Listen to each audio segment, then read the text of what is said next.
ഈ അബ്രഹാം ഖുറേഷിക്ക് എന്തൊക്കെ തരത്തിലുള്ള വ്യത്യാസങ്ങളുണ്ട്? ലാൽ സാറിന് വലിയ വ്യത്യാസങ്ങളൊന്നുമില്ല. അബ്രഹാം ഖുറേഷിനെ നമ്മൾ ലൂസിഫറിൽ കാണിച്ചിട്ടുണ്ട്. അപ്പോൾ അതിൻ്റെയൊക്കെ ഒരു എക്സ്റ്റൻഷൻ തന്നെയാണ് അബ്രഹാം ഖുറേഷി. സ്റ്റീഫൻ എന്ന് പറയുന്ന ഒരാളിൽ നിന്ന് വേറെ കുറേ ഫീച്ചേഴ്സ് ഉള്ള ഒരാളാണ് അദ്ദേഹം താമസിക്കുന്ന സ്ഥലങ്ങൾ, ആ സ്ഥലങ്ങളിലേക്ക് സൂട്ട് ചെയ്യാനുള്ള കാര്യങ്ങളൊക്കെയാണ് അദ്ദേഹത്തിൻ്റെ വസ്ത്രധാരണത്തിൽ നമ്മൾ കൈക്കൊണ്ടുള്ളത്. ഈ എമ്പുരാന് വേണ്ടിയിട്ട് എത്ര രാജ്യങ്ങളിലാണ് നിങ്ങൾ ഷൂട്ടിന് പോയത്? ഒരു മലയാള സിനിമയുടെ പരിധിയിൽ നിന്നുകൊണ്ട് ഇത് ഉറപ്പായിട്ടും ഏറ്റവും എക്സ്പെരിമെൻ്റൽ ഫിലിമാണ്. മലയാളത്തിൽ ഈ ഒരു വർഷമൊന്നും നമുക്കങ്ങനെ ചിന്തിക്കാൻ പോലും പറ്റാത്ത ഒരു വലുപ്പമുണ്ട് ആ സിനിമയ്ക്ക്. സോ ഐ തിങ്ക് നമ്മൾ ഒരുപാട് സ്ഥലത്ത് ഷൂട്ട് ചെയ്തിട്ടുണ്ട്. ഏറ്റവും safest person to go to എന്ന് പറയുന്നത് ലാൽ സാർ തന്നെയാണ്. ഒരു പ്രതികരണം എന്നുള്ളത് ചില ആൾക്കാരിലൊക്കെ നമുക്ക് പെട്ടെന്നായിരിക്കും അല്ലേ. ലാൽ സാർ ഭയങ്കര സെറ്റിലായിട്ടുള്ള പേഴ്സണാണ്.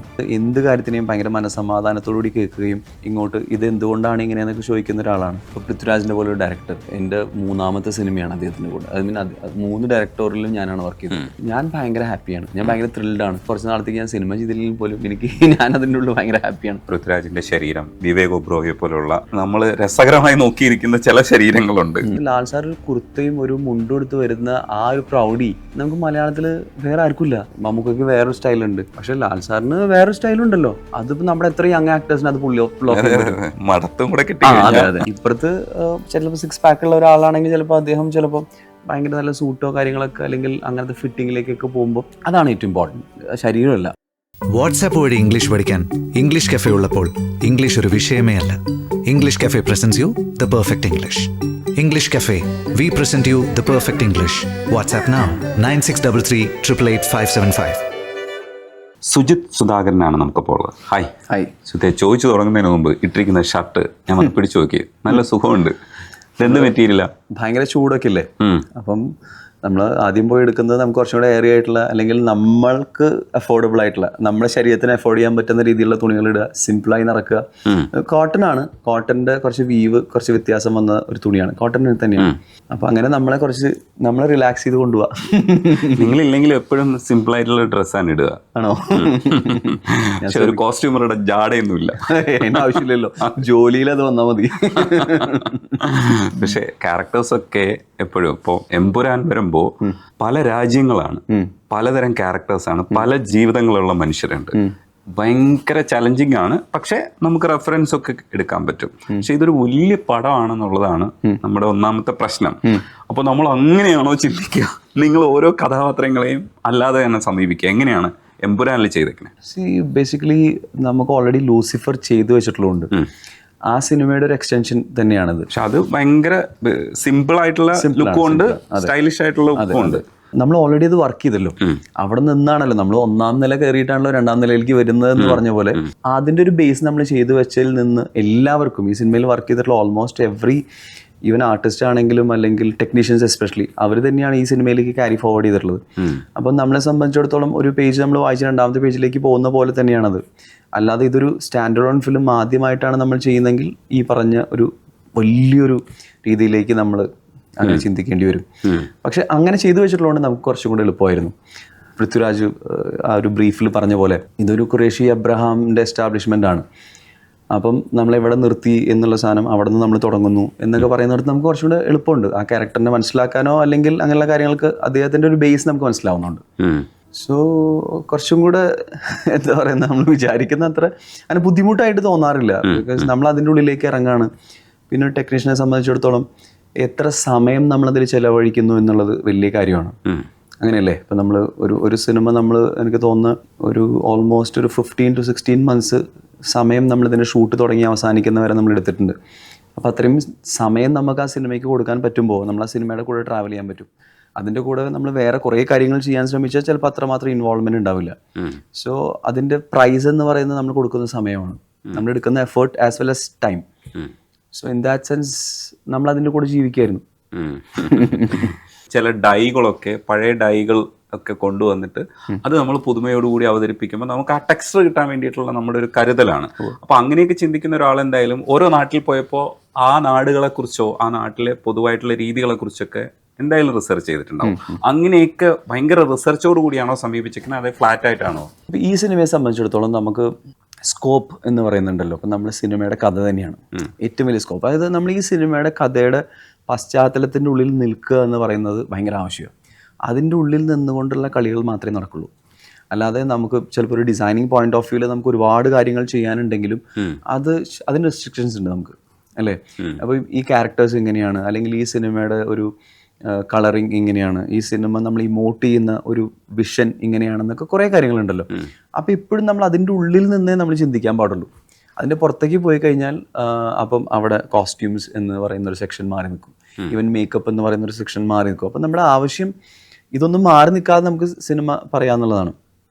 പക്ഷേ വി മേക്ക് ഷുവർ ദാറ്റ് ഇപ്പം നമ്മൾ ഇവിടെ നിന്ന് നമ്മൾ US നമ്മൾ യാത്ര ചെയ്യുമ്പോൾ അവിടുത്തെ ഒരു ക്യാരക്ടറിനെ പറ്റിയാണ് നമ്മൾ സംസാരിക്കുന്നതെങ്കിൽ ഡെഫിനറ്റ്ലി നമ്മൾ അവിടുത്തെ ഒരു സ്റ്റൈൽ കോഡ് അല്ലെങ്കിൽ അവിടുത്തെ ഒരു എന്താ പറയുന്നത്, അവിടുത്തെ ഈവൻ വെതർ, നമ്മൾ ഷൂട്ട് ചെയ്യുന്ന സ്ഥലം എക്സാക്ട്ലി എവിടെയാണ്. ഇപ്പം അങ്ങനെയല്ലേ, ഇപ്പോൾ ഇന്ത്യയിൽ തന്നെ നമ്മൾ പല സ്ഥലത്തേക്ക് പോയി കഴിഞ്ഞാൽ പല സ്ഥലത്തും പല കൾച്ചറും പല തരത്തിലുള്ള വസ്ത്രധാരണ രീതികളുണ്ട്.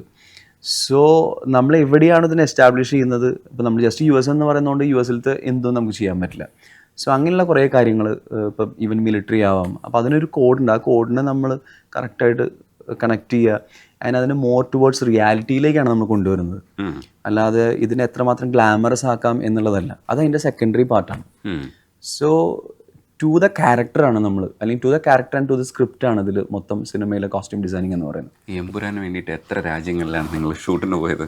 നമ്മുടെ ഒരു മലയാള സിനിമയുടെ പരിധിയിൽ നിന്നുകൊണ്ട് ഇത് ഉറപ്പായിട്ടും ഏറ്റവും എക്സ്പെരിമെൻ്റൽ ഫിലിമാണ്. In the sense that with the most talented actor അല്ലെങ്കിൽ established actor mister Mohanlal, with the most promising അല്ലെങ്കിൽ റൈറ്റ് നൗ ഏറ്റവും വാണ്ടഡ് ആയിട്ടുള്ളൊരു ഡയറക്ടർ പൃഥ്വിരാജ്, ഇങ്ങനത്തെ ഒരു സിനിമയെ പുൾ ഓവർ ചെയ്യാൻ പറ്റുന്ന ഒരു പ്രൊഡ്യൂസർ മിസ്റ്റർ ആൻ്റണി പെരുമ്പാവൂർ എന്നൊക്കെ പറയുന്ന പോലെയുള്ള ആൾക്കാരുടെ ഒരു വലിയൊരു എക്സ്പെരിമെൻ്റാണ് അത്. അതായത് സബ്ജക്റ്റ് മാത്രമല്ലല്ലോ നമ്മൾ എക്സ്പെരിമെൻ്റലായിട്ട് പറയുന്നത്. അപ്പോൾ ഇത്രയും സ്ഥലത്തൊക്കെ പോയി ഷൂട്ട് ചെയ്യുക എന്ന് ചോദിച്ചല്ലോ. അപ്പോൾ അതിൻ്റെ നമ്മളിപ്പോൾ സിനിമ കാണുന്നു, ആ സിനിമയിൽ നമ്മൾ ആ സ്ഥലം എസ്റ്റാബ്ലിഷ് ചെയ്യുന്നു, അതിൻ്റെ ബാക്ക് സൈഡിലേക്ക് അവിടുത്തെ പെർമിഷൻസ് അല്ലെങ്കിൽ അവിടെ നിന്നുള്ള ആക്ടേഴ്സിനെ കൊണ്ടുവരാനുള്ള അങ്ങനെയുള്ള ഒരു ലോഡ് കാര്യങ്ങളുണ്ട് ഇതിൻ്റെ പിന്നിൽ. അത് അപ്രീഷിയേറ്റ് ചെയ്യപ്പെടേണ്ട കാര്യങ്ങളാണ്. അല്ല, ഇപ്പോൾ ഐ തിങ്ക് നമ്മൾ എത്ര സ്ഥലത്ത് പോയി അല്ലെങ്കിൽ എത്ര രാജ്യത്ത് പോയി എന്നുള്ള കൂടുതലായിട്ട് നമ്മൾ അവിടുത്തെ കാര്യങ്ങൾ എങ്ങനെ നടത്തിയെടുത്തു എന്നുള്ളതാണ് മോർ റെലവൻസ്. അങ്ങനെ നോക്കുമ്പോൾ എനിക്ക് തോന്നുന്നു ഈ എക്സ്പെരിമെൻ്റൽ എന്ന് പറയുന്ന വാക്ക് ഈ സിനിമയ്ക്ക് തീർച്ചയായിട്ടും ഭയങ്കര അനുയോജ്യമാണ്. കാരണം അല്ലാതെ നമുക്ക് ഒരിക്കലും അതിനെ ചിന്തിക്കാൻ പറ്റില്ല, അവിടേക്ക് എത്തണ്ടേ നമുക്ക്. അപ്പോൾ ഒരു മലയാള സിനിമ ഈസ് പ്രോബ്ലി ഒരു നമ്മൾ പറയുന്ന ഒരു ബഡ്ജറ്റ്, എനിക്കറിയില്ല എക്സാക്ട് എമൗണ്ട് എന്താണെന്ന്, പക്ഷേ അങ്ങനെ ഒരു ഇത്രയും വലിയൊരു സിനിമ നമ്മൾ ചിന്തിക്കുകയാണെങ്കിൽ മലയാളത്തിൽ ഈ ഒരു വർഷമൊന്നും നമുക്കങ്ങനെ ചിന്തിക്കാൻ പോലും പറ്റാത്ത ഒരു വലുപ്പമുണ്ട് ആ സിനിമയ്ക്ക്. Which doesn't mean any kind of guarantee for the എന്താ പറയുക success of the film.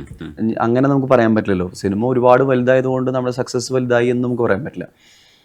So I think നമ്മൾ ഒരുപാട് സ്ഥലത്ത് ഷൂട്ട് ചെയ്തിട്ടുണ്ട്. ഐ തിങ്ക് അതിൻ്റെ ഡീറ്റെയിൽസൊക്കെ സിനിമ കാണുമ്പോഴോ അല്ലെങ്കിൽ അത് വരുമ്പോഴോ നമ്മൾ അറിയേണ്ട കാര്യങ്ങളാണ്. അത് ഞാൻ ഈ സ്ഥലമാണ് ആ സ്ഥലമാണ് പറയുന്നതിൽ വലിയ അർത്ഥമില്ല. പക്ഷേ നമ്മൾ എക്സ്പ്ലോർ ചെയ്യാത്ത പല സ്ഥലങ്ങളും അങ്ങനെ നമുക്ക് പോകാൻ പറ്റിയിട്ടുണ്ട്. എക്സ്ട്രീം ക്ലൈമറ്റ്സിൽ നമ്മൾ ഷൂട്ട് ചെയ്തിട്ടുണ്ട്. ഐ മീൻ ടുവേർഡ്സ് -10-15 നമ്മൾ ഷൂട്ട് ചെയ്തിട്ടുണ്ട്. അപ്പം അതിനെ പുൾ ഓഫ് ചെയ്യാൻ പറ്റുന്ന ഒരു ടീമും അല്ലെങ്കിൽ അങ്ങനത്തെ ഒരു വലിയൊരു വിഷനും ഇതിൻ്റെ പിന്നിലുണ്ട്. ഈ അബ്രഹാം ഖുറേഷിക്ക് ഏതൊക്കെ തരത്തിലുള്ള ഡ്രസ്സ് കൊടുത്തിട്ടുണ്ടെന്ന് അറിഞ്ഞൂടെ, എന്തൊക്കെ തരത്തിലുള്ള വ്യത്യാസങ്ങളുണ്ട് നാട് പറയണ്ടെങ്കിലും? ജനറലി അവിടെ നമ്മൾ ആദ്യം കണ്ടത് സ്റ്റീഫൻ ടുവേർഡ്സ് കേരള ഇവിടെ ബേസ് ചെയ്തിട്ടുള്ള ഒരാൾ. എഗെയിൻ നമ്മളിപ്പം അബ്രഹാം ഖുറേഷിനെ നമ്മൾ ലൂസിഫറിൽ കാണിച്ചിട്ടുണ്ട്. അപ്പോൾ അതിൻ്റെയൊക്കെ ഒരു എക്സ്റ്റൻഷൻ തന്നെയാണ് അത്. അവിടെ നിന്നാണല്ലോ ഈ ക്യാരക്ടർ പിന്നെ എസ്റ്റാബ്ലിഷ് ചെയ്യുന്നതും കാര്യങ്ങളൊക്കെ. അപ്പം ടോട്ടലി ഇവിടുത്തെ ഒരു ക്യാരക്ടർ സ്റ്റീഫൻ എന്ന് പറയുന്ന ഒരാളിൽ നിന്ന് വേറെ കുറേ ഫീച്ചേഴ്സുള്ള ഒരാളാണ് അദ്ദേഹം താമസിക്കുന്ന സ്ഥലങ്ങൾ, ആ സ്ഥലങ്ങളിലേക്ക് ഷൂട്ട് ചെയ്യാനുള്ള കാര്യങ്ങളൊക്കെയാണ് അദ്ദേഹത്തിൻ്റെ വസ്ത്രധാരണത്തിൽ നമ്മൾ കൈക്കൊണ്ടുള്ളത്. പിന്നെ ഓഫ് കോഴ്സ് ലാൽ സാറിൻ്റെ ഒരു പെർസോണ എന്ന് പറയുന്ന ഒരു കാര്യത്തിന് നമ്മൾ ഉൾക്കൊണ്ടിട്ടുണ്ട്. പിന്നെ അഗൈൻ പല ഏജസ് കാര്യങ്ങളൊക്കെ വരുന്നുണ്ടല്ലോ, അല്ലെങ്കിൽ ചിലപ്പോൾ ഒരു 5 years ഫ്രണ്ടിലേക്കോ ബാക്കിലേക്കോ ഒക്കെ സിനിമ അങ്ങോട്ടും ഇങ്ങോട്ടും ടു ആൻഡ് ഫ്രോ ഒക്കെ അങ്ങനെയുള്ള കാര്യങ്ങളിലൊക്കെ നമ്മൾ ശ്രദ്ധിച്ചിട്ടുണ്ട്. സോ ഈ ക്യാരക്ടർ മാറി നമ്മൾ ഖുറേഷിയിലേക്ക് എത്തുകയാണ്. അപ്പം അവിടെ വരുന്ന വ്യത്യാസങ്ങളെ അതിനെ എങ്ങനെ ഉൾക്കൊള്ളാൻ സാധിക്കും ഇദ്ദേഹത്തിൻ്റെ ഒരു ലുക്ക് വൈസ് എന്ന് പറയുന്നത്, അല്ലെങ്കിൽ അദ്ദേഹം ചെയ്യുന്ന കാര്യങ്ങളിൽ അതിൻ്റെ റെലവൻസ് ഉണ്ടാവണം എന്ന് പറയുന്ന രീതിയിൽ നമ്മളതിനെ മാറ്റിയിട്ടുണ്ട്. അപ്പോൾ എനിക്ക് തോന്നുന്നു ഇപ്പം അതിൻ്റെ ടീസറും കാര്യങ്ങളൊക്കെ വന്നിട്ടുണ്ടല്ലോ, അപ്പം അതിൽ നമുക്ക് ഏകദേശം നമുക്ക് അതിൻ്റെ ലുക്കൊക്കെ അതിൻ്റെ ഉള്ളിലുണ്ട്. ഇപ്പോൾ ലാലേട്ടനെ ഒപ്പത്തിൽ കാണുന്നു, ഇപ്പോൾ മരക്കാറിൽ നാഷണൽ അവാർഡ് വരെ കിട്ടുന്ന കോസ്റ്റ്യൂം ചെയ്യുന്നു, വാലിബലിൽ ചെയ്യുന്നു, അങ്ങനെ ഒരുപാട് സിനിമകളിൽ കണ്ടെങ്കിൽ ഇപ്പോൾ ബ്രോഡ് ആടി പോലെ വേറൊരു ജോണറിലുള്ള കളർഫുൾ ആയിട്ടുള്ള ഒരു ലാലേട്ടനെ അവതരിപ്പിക്കുന്നു. എങ്കിലും ഇപ്പോൾ ഡ്രസ്സുമായിട്ട് ചെല്ലുമ്പോൾ ഇപ്പോഴും ഒരു ആശങ്കയുണ്ടോ ഇതെങ്ങനെ പുള്ളി എടുക്കും എന്നുള്ളത്? ഐ തിങ്ക് ഏത് സിനിമയിലേക്കും നമ്മൾ കടന്നു ചെല്ലുമ്പോൾ നമുക്ക് ആ ഒരു കാര്യമുണ്ട്. ആ സിനിമയുടെ ഫസ്റ്റ് ഡേ ഷൂട്ട് എന്ന് പറയുന്നത് എന്നും അതേ ഫീലിംഗ് തന്നെയാണ്. നമുക്ക് എന്നും ഒരു പേടിയും അല്ലെങ്കിൽ ഇതെങ്ങനെയാണ് എന്നുള്ളതൊക്കെ അതിന് ചിലപ്പോൾ നമ്മൾ കുറച്ചുകൂടി നന്നായി കൈകാര്യം ചെയ്യുന്നുണ്ടാവും ഇന്ന് പണ്ടത്തെക്കാളും. ഇപ്പം ലാൽ സാറിൻ്റെ കേസിൽ അന്നൊന്നും ലാൽ സാറിന് വലിയ വ്യത്യാസങ്ങളൊന്നുമില്ല. അല്ലെങ്കിൽ ഏറ്റവും safest person to go to എന്ന് പറയുന്നത് ലാൽ സാർ തന്നെയാണ്. കാരണം എന്താ വെച്ച് കഴിഞ്ഞാൽ ഒരു പ്രതികരണം എന്നുള്ളത് ചില ആൾക്കാരിലൊക്കെ നമുക്ക് പെട്ടെന്നായിരിക്കും അല്ലേ, പെട്ടെന്ന് പ്രതികരിക്കുക. ചിലപ്പോൾ നല്ലതായിക്കോട്ടെ മോശമായിക്കോട്ടെ എന്തും. ലാൽ സാർ ഭയങ്കര സെറ്റിലായിട്ടുള്ള പേഴ്സണാണ്. അതായത് എന്ത് കാര്യത്തിനെയും ഭയങ്കര മനസ്സമാധാനത്തോടുകൂടി കേൾക്കുകയും അല്ലെങ്കിൽ പറഞ്ഞാൽ അത് മനസ്സിലാക്കാൻ ശ്രമിക്കുകയും അതിനെ ഉൾക്കൊള്ളുകയും അല്ലെങ്കിൽ അതിൽ നിന്നുള്ള ചേഞ്ചസ് നമുക്ക് തിരിച്ച് ഇങ്ങോട്ട് ഇത് എന്തുകൊണ്ടാണ് ഇങ്ങനെയെന്നൊക്കെ ചോദിക്കുന്ന ഒരാളാണ്. അപ്പം ഒരു കുറച്ച് കാംനെസ് ഉണ്ട്. അപ്പം നമുക്ക് ഡീൽ ചെയ്യാൻ ഭയങ്കര ഈസിയാണ്. അപ്പം ഇപ്പം നമ്മളൊരിക്കലും എന്താ പറയുക മറ്റുള്ള ആൾക്കാർ മോശക്കാരാന്നല്ല പറയുന്നത്. ആ ഒരു റിയാക്ഷൻസൊക്കെ എന്ന് പറയുന്നത് ഭയങ്കര രസകരമായിട്ടുള്ള രീതിയിലാണ്. ഇനി മോശമാണെങ്കിൽ പോലും അതിനെ ചോദിച്ചറിയുന്നതിലൊക്കെ ഒരു ഭയങ്കര രസമുണ്ട്. എന്താ മോനെ ഇതെന്തുകൊണ്ടാണ് എന്നൊക്കെ അറിയുന്നത്. അപ്പം ചില സ്ഥലത്ത് എന്താണെന്ന് വെച്ച് കഴിഞ്ഞാൽ ആക്ടേഴ്സിനെ സംബന്ധിച്ചിടത്തോളം അവർ ഭയങ്കര കോഷ്യസ് ആണ് അവരെ പറ്റി തന്നെ. ഇത് എന്തുകൊണ്ടാണ് ഇങ്ങനെ, അല്ലെങ്കിൽ ചിലപ്പോൾ അങ്ങനെയാണല്ലോ, ചിലപ്പോൾ നമ്മളൊരു കോസ്റ്റ്യൂം കൊണ്ടുപോകുന്നു, അയ്യോ ഇതാണ് എൻ്റെ ലുക്ക് എന്ന് പറയുന്നിടത്തൊക്കെ ഭയങ്കര അത്ഭുതപ്പെട്ട് ടോട്ടലി ഡൗൺ ആയി പോകുന്ന ആക്ടേഴ്സൊക്കെ ഉണ്ട്. ബിക്കോസ് സിനിമ എപ്പോഴും അങ്ങനെയാണല്ലോ, നമ്മളൊരു സെർട്ടൻ ഒരു സമയത്തിനുള്ളിലേക്ക് കൊള്ളിക്കാൻ നമ്മൾ ശ്രമിക്കുകയും ചില സമയത്ത് അത് ബാക്ക് ഫയർ ചെയ്യുകയൊക്കെ ചെയ്യുന്ന ചില കാര്യങ്ങളൊക്കെ ഉണ്ട്. പക്ഷേ at any point of time ഇദ്ദേഹത്തിന് അങ്ങനെ ഒരു സട്ടിൽനെസ് ഉണ്ട്. അതായത് എന്ത് വന്നാലും ഇനിയിപ്പോൾ ഇന്ന് എന്തൊക്കെ ഇടിഞ്ഞ് വീണ് കഴിഞ്ഞാൽ പോലും അദ്ദേഹം അതിനെ സ്വീകരിക്കുന്നത് ഭയങ്കര ഏറ്റവും കാം ആൻഡ് സോഫ്റ്റ് ആയിട്ടാണ്. അപ്പൊ അതുകൊണ്ട് ആ പേടികൾ നമുക്ക് ലാൽ സാറല്ലേ, അതുകൊണ്ട് നമുക്ക് ഹാൻഡിൽ ചെയ്യാം എന്നുള്ളൊരു കാര്യമുണ്ട്. ബട്ട് മേക്ക് ഷുവർ നമ്മൾ എല്ലാ സ്ഥലത്തും നമ്മൾ ഏറ്റവും കൂടുതൽ ഹോംവർക്ക് ചെയ്തിട്ട് തന്നെയായിരിക്കും പോകുന്നുണ്ടാവുക. ഈ ബ്രോഡാഡിയിലെ കളർഫുൾനെസ് കാണുന്ന സമയത്ത് ഇപ്പൊ ലാലേട്ടനും വന്ന് നോക്കിയിട്ടുണ്ടാവുമല്ലോ, ഈ നിൽക്കുന്ന സമയത്തൊക്കെ തോന്നുമ്പോൾ ഒരു എന്തോ ഒരു പുതിയ കളറാണല്ലോ അതിനകത്ത് ഇട്ടിരിക്കുന്ന ഡ്രസ്സൊക്കെ ഭയങ്കര ഒഴുക്കോട് കൂടിയ രസമുള്ള സാധനങ്ങൾ. അത് പുള്ളിയുടെ മുഖത്ത് ആ ഒരു സന്തോഷം കാണാൻ പറ്റിയിട്ടുണ്ടായിരുന്നു ആ ഷൂട്ടിന്റെ സമയത്ത്? പക്ഷേ എപ്പോഴും സിനിമയിൽ ആൾക്കാർ ഒരു ബിൽട്ടപ്പ് ഉണ്ടല്ലോ, അതായത് ഇതാണ് ക്യാരക്ടർ എന്ന് പറഞ്ഞാൽ നമുക്ക് എന്ത് എക്സ്ട്രാ ചെയ്യാൻ പറ്റും എന്നാണ് പലരും ചിന്തിക്കുന്നത്. ഞാൻ എപ്പോഴും ചിന്തിക്കാറുള്ളത്, ട്രൈ ചെയ്യാറുള്ളത് അതിനെ എത്ര സിമ്പിളാക്കാൻ പറ്റുന്നതാണ്. സിമ്പിളാക്കിക്കൊണ്ട് നമുക്ക് എങ്ങനെ അതിനെ മാറ്റിയിരുത്താം, അല്ലെങ്കിൽ നമുക്കൊരു വേറെ രീതിയിൽ പഞ്ച് ഉണ്ടാക്കാം എന്നാണ് ഞാൻ ചിന്തിക്കാറ്. അപ്പോൾ ലാൽ സാർ എനിക്ക് തോന്നുന്നു ബ്രോഡാഡിയുടെ സമയത്തൊക്കെ കുറച്ച് നമുക്ക് എന്ത് രീതിയിൽ ഇതിനൊരു ഇമ്പാക്റ്റ് ഉണ്ടാക്കാമെന്ന് ലാൽ സാർ കുറച്ച് ചിന്തിച്ചിട്ടുണ്ടായിരുന്നു. അപ്പോൾ ഇത് ഇത്രയും സിമ്പിളായി പോകുമ്പോൾ ഇതിൻ്റെ ഒരു ഇമ്പാക്റ്റ് കുറവായിരിക്കുമെന്ന് അദ്ദേഹം ചെറുതായിട്ടൊന്ന് അങ്ങനെ ചിന്തിച്ചിരുന്നു. പക്ഷേ മേ ബി പ്രോബ്ലി നമ്മൾ ആദ്യത്തെ ഒരു കുർത്ത അദ്ദേഹം വിട്ടു നോക്കുകയും അദ്ദേഹത്തിന് അത് ഇഷ്ടപ്പെടുകയും, പക്ഷെ മുന്നോട്ടുള്ള യാത്ര എങ്ങനെയാണെന്നുള്ളത് ഒരു കാര്യമുണ്ട്. നമ്മൾ ആദ്യം ചെയ്യുന്നത് എന്താ, 1-2 കുർത്ത പ്ലസ് ഈ മുണ്ടൊക്കെയല്ല എടുക്കുന്നത്. പക്ഷെ അതൊരു 3-4 സീനുകൾ കഴിഞ്ഞ് കഴിയുമ്പോൾ അദ്ദേഹം ഓട്ടോമാറ്റിക്കലി ഓക്കെ ഇതാണ് എന്ന് പറയുന്ന ഒരു സ്ഥാനത്തിലേക്ക് എത്തി. സോ അദ്ദേഹത്തിനോട് വർക്ക് ചെയ്യില്ല എപ്പോഴും എനിക്ക് തോന്നുന്നു എൻ്റെ എവറി സെറ്റിലും നമ്മുടെ ഏറ്റവും ഫ്രണ്ട്ലി ആയിട്ടുള്ള, അല്ലെങ്കിൽ നമ്മുടെ ഏറ്റവും ഒരു ബെസ്റ്റ് ഫ്രണ്ട് എന്ന് പറയുന്നത് ലാൽ സാറാണ്. ഞാൻ ചിലപ്പോൾ എൻ്റെ റിലാക്സേഷന് പലപ്പോഴും ലാൽ സാറിൻ്റെ റൂമിലേക്കോ കാരമലിലേക്കൊക്കെ പോകാറുണ്ട്. ചുമ്മാ അവിടെ പോയി ചിലപ്പോൾ അവിടെ എന്തെങ്കിലും കഴിക്കാനൊക്കെ ഉണ്ടെങ്കിൽ ചിലപ്പോൾ അവിടെ ഇരിക്കുന്നതൊക്കെ നമുക്ക് എടുത്ത് കഴിക്കാനോ അല്ലെങ്കിൽ അദ്ദേഹം തരുമൊക്കെ ചെയ്യും. അല്ലെങ്കിൽ അദ്ദേഹത്തിനോട് 5 മിനിറ്റ് തന്നെ സംസാരിക്കാം നമുക്ക്. അങ്ങനെയൊക്കെയുള്ള ഒരു റിലീഫുള്ളൊരു വ്യക്തിയാണ്. അല്ലെങ്കിൽ നമുക്ക് പുതിയ എന്തെങ്കിലുമൊക്കെ നമ്മുടെ എന്തെങ്കിലും ഫാബ്രിക്സ് പുതിയതൊക്കെ കിട്ടി പുതിയ വിശേഷങ്ങളൊക്കെ പങ്കുവയ്ക്കാം. അല്ലെങ്കിൽ ഇപ്പോൾ യൂട്യൂബിലോ അല്ലെങ്കിൽ ചിലപ്പം വേറെ എന്തെങ്കിലുമൊക്കെ വീഡിയോസൊക്കെ ഉണ്ടെങ്കിൽ അതൊക്കെ കാണിച്ച് പലപ്പോഴും സിനിമയുടെ നമ്മൾ ഈ കോസ്റ്റ്യൂംസ് ഇടാനായിട്ട് പോകുന്ന സമയത്ത് നമ്മളൊരു 2-3 പേര്, ഇപ്പോൾ ലാൽ സാറിൻ്റെ കൂടെ മുരളിച്ചേട്ടൻ എന്ന് പറഞ്ഞിട്ടൊരാളുണ്ട്. അദ്ദേഹമാണ് ലാൽ സാറിൻ്റെ എന്നും കോസ്റ്റ്യൂം കഴിഞ്ഞ എനിക്ക് തോന്നുന്നു ഓൾമോസ്റ്റ് ഒരു 30-35 ഇയേഴ്സായിട്ട് അദ്ദേഹം കൂടെയുണ്ട്. അപ്പോൾ അദ്ദേഹം എപ്പോഴും എന്നെ കൂടെ കൊണ്ടുപോകും. അപ്പം ഇതെന്താണെന്ന് മനസ്സിലാക്കിപ്പിക്കാനൊക്കെ നീ കൂടെയുള്ള നല്ലതാന്ന് പറയും. മുരളിച്ചേട്ടൻ അതൊക്കെ കുറച്ച് പേടിയാണ്. ഇതെന്താ മുരളിയും ചോദിച്ചു കഴിഞ്ഞാൽ അത് പറയാൻ അദ്ദേഹത്തിന് കുറച്ച് ബുദ്ധിമുട്ടാണ്. അപ്പം ഞാൻ പലപ്പോഴും അങ്ങനെ രാവിലെ എപ്പോഴും ഒരു 7 മണി 7:30 ആകുമ്പോൾ അദ്ദേഹത്തിൻ്റെ റൂമിൽ ചെല്ലും. അപ്പോൾ ചിലപ്പം താടി ട്രിം ചെയ്തുകൊണ്ടിരിക്കുകയോ അല്ലെങ്കിൽ ബാക്കിയുള്ള മേക്കപ്പ് പരിപാടികളൊക്കെ തന്നുകൊണ്ടിരിക്കുകയായിരിക്കും. അപ്പോൾ നമ്മളവിടെ എവിടെയെങ്കിലും ഇരിക്കും, കുറച്ച് എന്തെങ്കിലുമൊക്കെ സംസാരിക്കും, അദ്ദേഹത്തിനോട് സംസാരിക്കും. അദ്ദേഹത്തിൻ്റെ ഇപ്പോൾ ഈ പറയുന്ന പോലെ കോസ്റ്റ്യൂംസൊക്കെ നമ്മൾ ഇടിയിപ്പിക്കും. അപ്പോൾ അതിൻ്റെ വിശേഷങ്ങൾ പറയും. അങ്ങനെ നമ്മൾ ഒരുമിച്ചാണ് നമ്മൾ ഷൂട്ടിംഗ് ലൊക്കേഷനിലേക്ക് പോകുന്നത്. സോ അങ്ങനെ ഭയങ്കര കംഫർട്ടബിൾ ആയിട്ടുള്ള ഒരു സ്പേസ് ഉള്ള സ്ഥലമാണ് എനിക്ക് അവിടെ. അത് ഒരു ദിവസം ഉണ്ടായതല്ല, അത് ഗ്രാജുവലി പതുക്കെ ഉണ്ടായി വന്നതാണ്. ഒത്തിരി കാലമായില്ലേ? ഈ വിവേക് ഒബ്രോയ് ഈ ലൂസിഫറിന്റെ സമയത്ത് കുറച്ച് അൺകംഫർട്ടായി പുള്ളിയുടെ സൂട്ട് കൊടുക്കുന്ന സമയത്ത് ഇതിൽ ഒരുപാട് പുറത്തുള്ള ആർട്ടിസ്റ്റുകളുണ്ട്. അപ്പൊ അങ്ങനെയെങ്കിൽ എന്തെങ്കിലുമൊക്കെ പ്രോബ്ലംസ് വന്ന് മാനേജ് ചെയ്യേണ്ട അവസ്ഥ വന്നോ? നമ്മൾ ഒരു ഇന്ത്യൻ ആക്ടേഴ്സിനെ കാണുന്ന പോലെയോ അല്ലെങ്കിൽ നമ്മൾ അവരുടെ ഇൻഹിബിഷൻസ് മോസ്റ്റ്ലി ഔട്ട്സൈഡ് ആക്ടേഴ്സിന് ഇല്ല. ഇനി ഉണ്ടെങ്കിൽ അവനെ ഒരിക്കലും നമുക്ക് ഹാൻഡിൽ ചെയ്യാനും പറ്റില്ല. അങ്ങനെയുണ്ട്. അതായത് എല്ലാവരും അങ്ങനെയാണെന്നല്ല, പക്ഷെ മെജോറിറ്റി ഓഫ് പീപ്പിൾ അവർ അതിനൊരു ഒരു എന്താ പറയുക ബ്ലെസ്സിങ് ആയിട്ടാണ് കാണുന്നത്. അവർ ഒരു സെറ്റിലേക്ക് വരുന്നതും ഇന്ന് ഷൂട്ട് ചെയ്യുക എന്ന് പറയുന്നതൊക്കെ ഒരു മെഡിറ്റേഷൻ്റെ രീതിയിലേക്കാണ് കാണുന്നത്. രാവിലെ വരുന്നു, ആ സമയത്ത് അവർ ഫോണിലിരിക്കുകയോ അല്ലെങ്കിൽ ബാക്കിയുള്ള ആൾക്കാരുടെ അടുത്ത് സംസാരിക്കാനൊന്നുമല്ല. അവർ നേരെ അവർ വരുന്നു, ഒരു കോഫിയൊക്കെ കുടിച്ച് അവർ കാരവനിൽ കയറിയിരുന്ന് അവരാദ്യം അവർ റിലാക്സ് ആവുന്നു. ദേ വെയിറ്റ് ഫോർ യു. നമ്മൾ വരുന്ന സമയത്ത് നമ്മളെ വിഷ് ചെയ്യുകയും അതുപോലെ എന്തൊക്കെയാണ് കാര്യങ്ങളെന്ന് ഭയങ്കര രസകരമായി ചോദിച്ചറിയുകയും ആ സീനിന് നമുക്ക് എന്താണോ നമ്മുടെ കയ്യിൽ എന്താണോ അതിനെപ്പറ്റിയുള്ള ഒരു എക്സ്പ്ലനേഷൻ ഒക്കെ ഉണ്ടെങ്കിൽ അത് ചോദിച്ചറിയുകയും അങ്ങനെ കുറേ കാര്യങ്ങൾ നമ്മളെ കംഫർട്ടബിൾ ആക്കുകയും അതിൽ കൂടെ അവർ കുറച്ച് കംഫർട്ടബിൾ ആവുക എന്ന് പറയുന്നൊരു പ്രോസസ്സ് ഉണ്ട് അവർക്ക്. അങ്ങനെ കുറേ ആൾക്കാർ നമ്മൾ ഈ സിനിമയിൽ നമ്മൾ പരിചയപ്പെട്ടു. എസ്പെഷ്യലി ജെറോം എന്ന് പറഞ്ഞൊരു ആക്ടർ നമ്മളിപ്പം ഗെയിം ഓഫ് ത്രോൺസിലൊക്കെ അഭിനയിച്ചിട്ടുള്ള ആളാണ്. അദ്ദേഹത്തിൻ്റെയൊക്കെ ഫോട്ടോ ഇപ്പം ഈ ക്യാരക്ടേഴ്സ് പുറത്തുവിട്ട് പോകുന്നുണ്ടായിരുന്നു. സോ അദ്ദേഹം 6 or 7 പ്രാവശ്യം ഇന്ത്യയിൽ വന്നിട്ടുണ്ട്. ഐ തിങ്ക് ഡ്യൂറിങ് 2007-8 ആ സമയത്ത്. അപ്പം ഞാൻ അവരോട് ചോദിച്ചു ഇത് എന്തുകൊണ്ടാണ് ഇന്ത്യയിൽ വന്നതെന്ന് വെച്ചാൽ ഞാൻ എൻ്റെ ലൈഫ് തേടി വന്നതാണ്.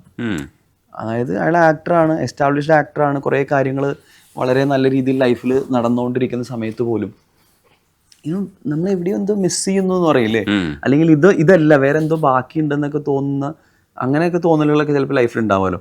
അപ്പോൾ അങ്ങനെ ഒരു പ്രാവശ്യം ഇന്ത്യയിൽ ഇപ്പോൾ UP-യിൽ വരികയും ബോധ്ഗയയിൽ അദ്ദേഹം പോയിട്ടുണ്ട്.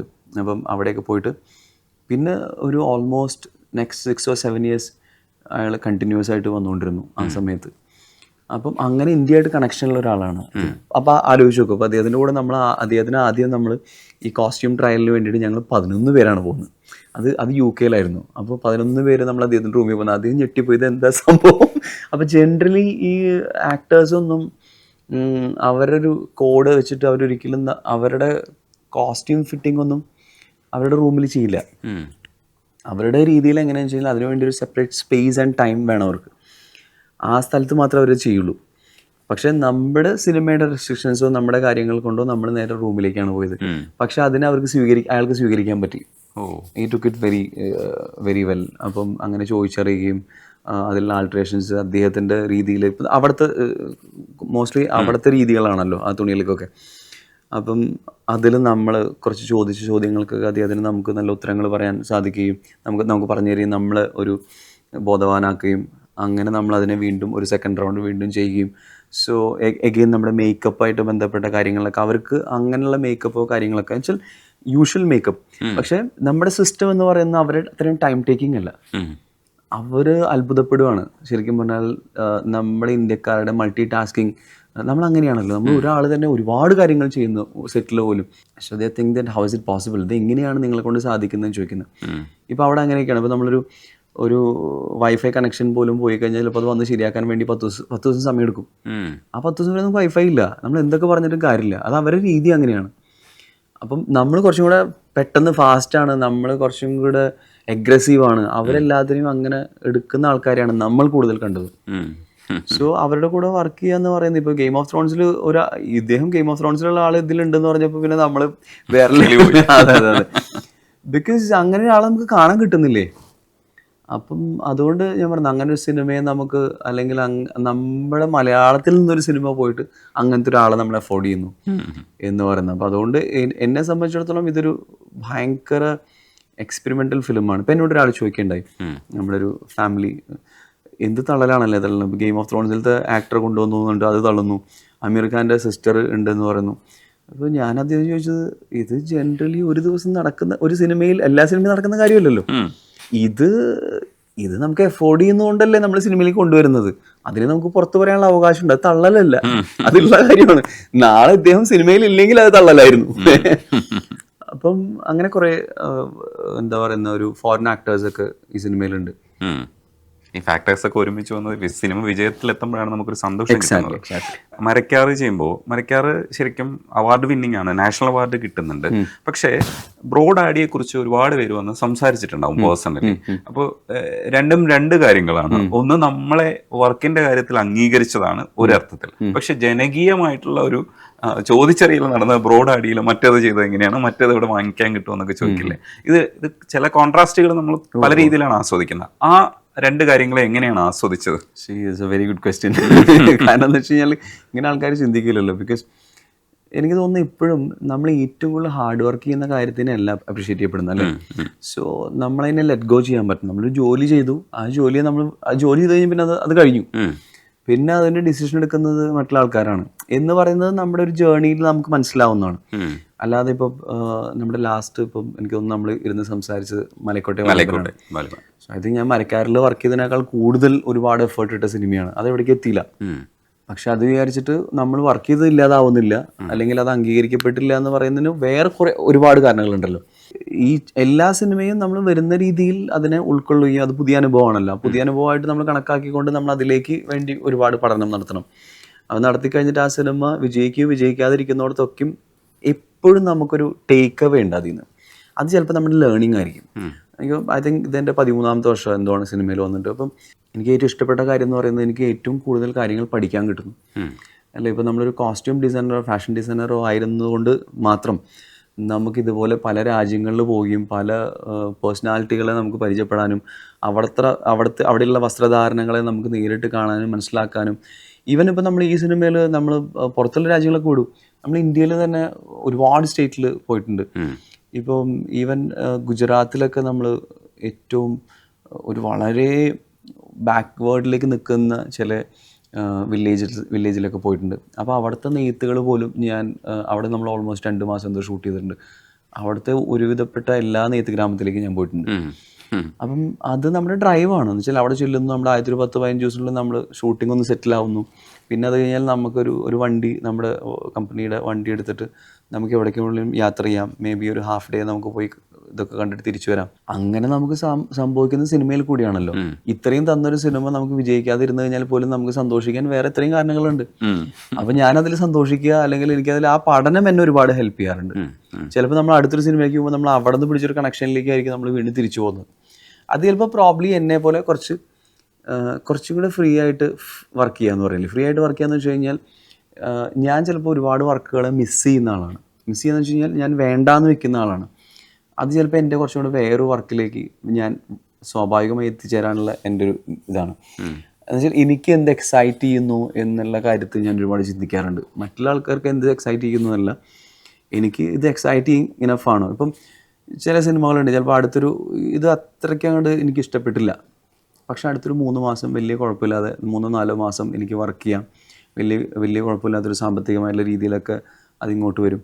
പക്ഷെ മേ ബി നമ്മളൊരു ആ 3 മാസം കഴിഞ്ഞിട്ട് ഒരു വർഷത്തിൻ്റെ അപ്പുറത്തേക്ക് നമ്മൾ ചിന്തിക്കുമ്പോൾ നമ്മുടെ ശരിക്കും ഒരു 4 മാസം നമുക്ക് റിലേറ്റീവ്ലി നമുക്ക് എത്രമാത്രം ഗുണം ചെയ്തു എന്ന് നമ്മൾ ആലോചിക്കുമ്പോൾ എനിക്ക് തോന്നുന്നു അതിൽ പിന്നെ ഗുണം ചെയ്യില്ല. ഞാൻ അങ്ങനെ ചിന്തിക്കാറുണ്ട്. ഓക്കെ, സിനിമയിൽ പോയി ഇത് സാമ്പത്തികമായി എന്നെ ഹെൽപ്പ് ചെയ്തു, പക്ഷെ സിനിമ എനിക്ക് ഇൻട്രസ്റ്റിംഗ് അല്ല. ആ സിനിമ ചിലപ്പോൾ നാളെ വിജയിച്ചേക്കാം, പക്ഷെ അതിൽ കോസ്റ്റ്യൂം കോൺട്രിബ്യൂഷൻ വലിയ കാര്യമായിട്ടോ അല്ലെങ്കിൽ സിനിമ എനിക്ക് വലിയ കാര്യമായിട്ടോ ഇഷ്ടപ്പെടാത്തതുകൊണ്ട് സ്റ്റിൽ ഞാൻ ആ സിനിമയിൽ വർക്ക് ചെയ്തു. ഇത് ഇങ്ങനെയൊക്കെ ആൾക്കാർ ചിന്തിക്കണ്ടോ എന്ന് എനിക്കറിയില്ല. ബിക്കോസ് അങ്ങനെ ചിന്തിക്കുന്ന ചിലപ്പോൾ ഒരുപാട് നല്ലതായിരിക്കില്ല. ഞാൻ ചിലപ്പോൾ ചിന്തിക്കാം മേ ബി എനിക്ക് ആ 3 മാസം വേറെ എന്തെങ്കിലും കാര്യത്തിന് വേണ്ടി ഉപയോഗിക്കാം. ബിക്കോസ് അതിനുള്ളിൽ ചിലപ്പോൾ എൻ്റെ ഒരു കോൺഫിഡൻസോ, അല്ലെങ്കിൽ അത് ചിലപ്പോൾ കോൺഫിഡൻസ് ആണോ എന്ന് എനിക്കറിയില്ല. എനിക്ക് തോന്നുന്നു മേ ബി ഞാനൊരു കുറച്ച് നാൾ വർക്ക് ചെയ്തിരുന്നാൽ പോലും ഞാൻ ഇതുവരെ വർക്ക് ചെയ്ത സിനിമകൾ വെച്ചിട്ടോ അല്ലെങ്കിൽ എൻ്റെ ഒരു ഐഡൻറ്റിറ്റി വെച്ചിട്ട് എനിക്ക് മേ ബി നെക്സ്റ്റ് ഇയർ വീണ്ടും റീസ്റ്റാർട്ട് ചെയ്യാൻ എനിക്ക് കുഴപ്പമൊന്നുമില്ല. ഞാൻ പുതിയ ഡയറക്ടേഴ്സിനെ നേരിട്ട് പോയി കാണാൻ പോലും എനിക്ക് പ്രശ്നമില്ല, എന്നെ അറിയാത്തവരുടെ അടുത്ത്. ബിക്കോസ് അവരുടെ കയ്യിൽ അങ്ങനത്തെ ഒരു സാധനം ഉണ്ടെങ്കിൽ ഞാൻ എന്തുകൊണ്ട് പോക്കൂടാ? ബിക്കോസ് അവരിൽ അങ്ങനത്തെ ഒരു കാര്യം ഉണ്ടല്ലോ. അല്ലെങ്കിൽ അവരതിന് മുൻപ് ചെയ്തിട്ടുള്ള സിനിമ എനിക്ക് ഭയങ്കര ഇഷ്ടപ്പെട്ടു, അതുകൊണ്ട് എനിക്ക് അയാളെ കാണാം. അയാൾ എത്ര ചിലപ്പോൾ എന്നെക്കാൾ 10 വയസ്സിന് താഴെയുള്ള ആളെ, ചെറിയ ആളായിക്കോട്ടെ, ഐ ഡോണ്ട് മൈൻഡ് ദാറ്റ്. അങ്ങനത്തെ ഒന്നും കൊണ്ടുപോകുന്നില്ല ഞാൻ.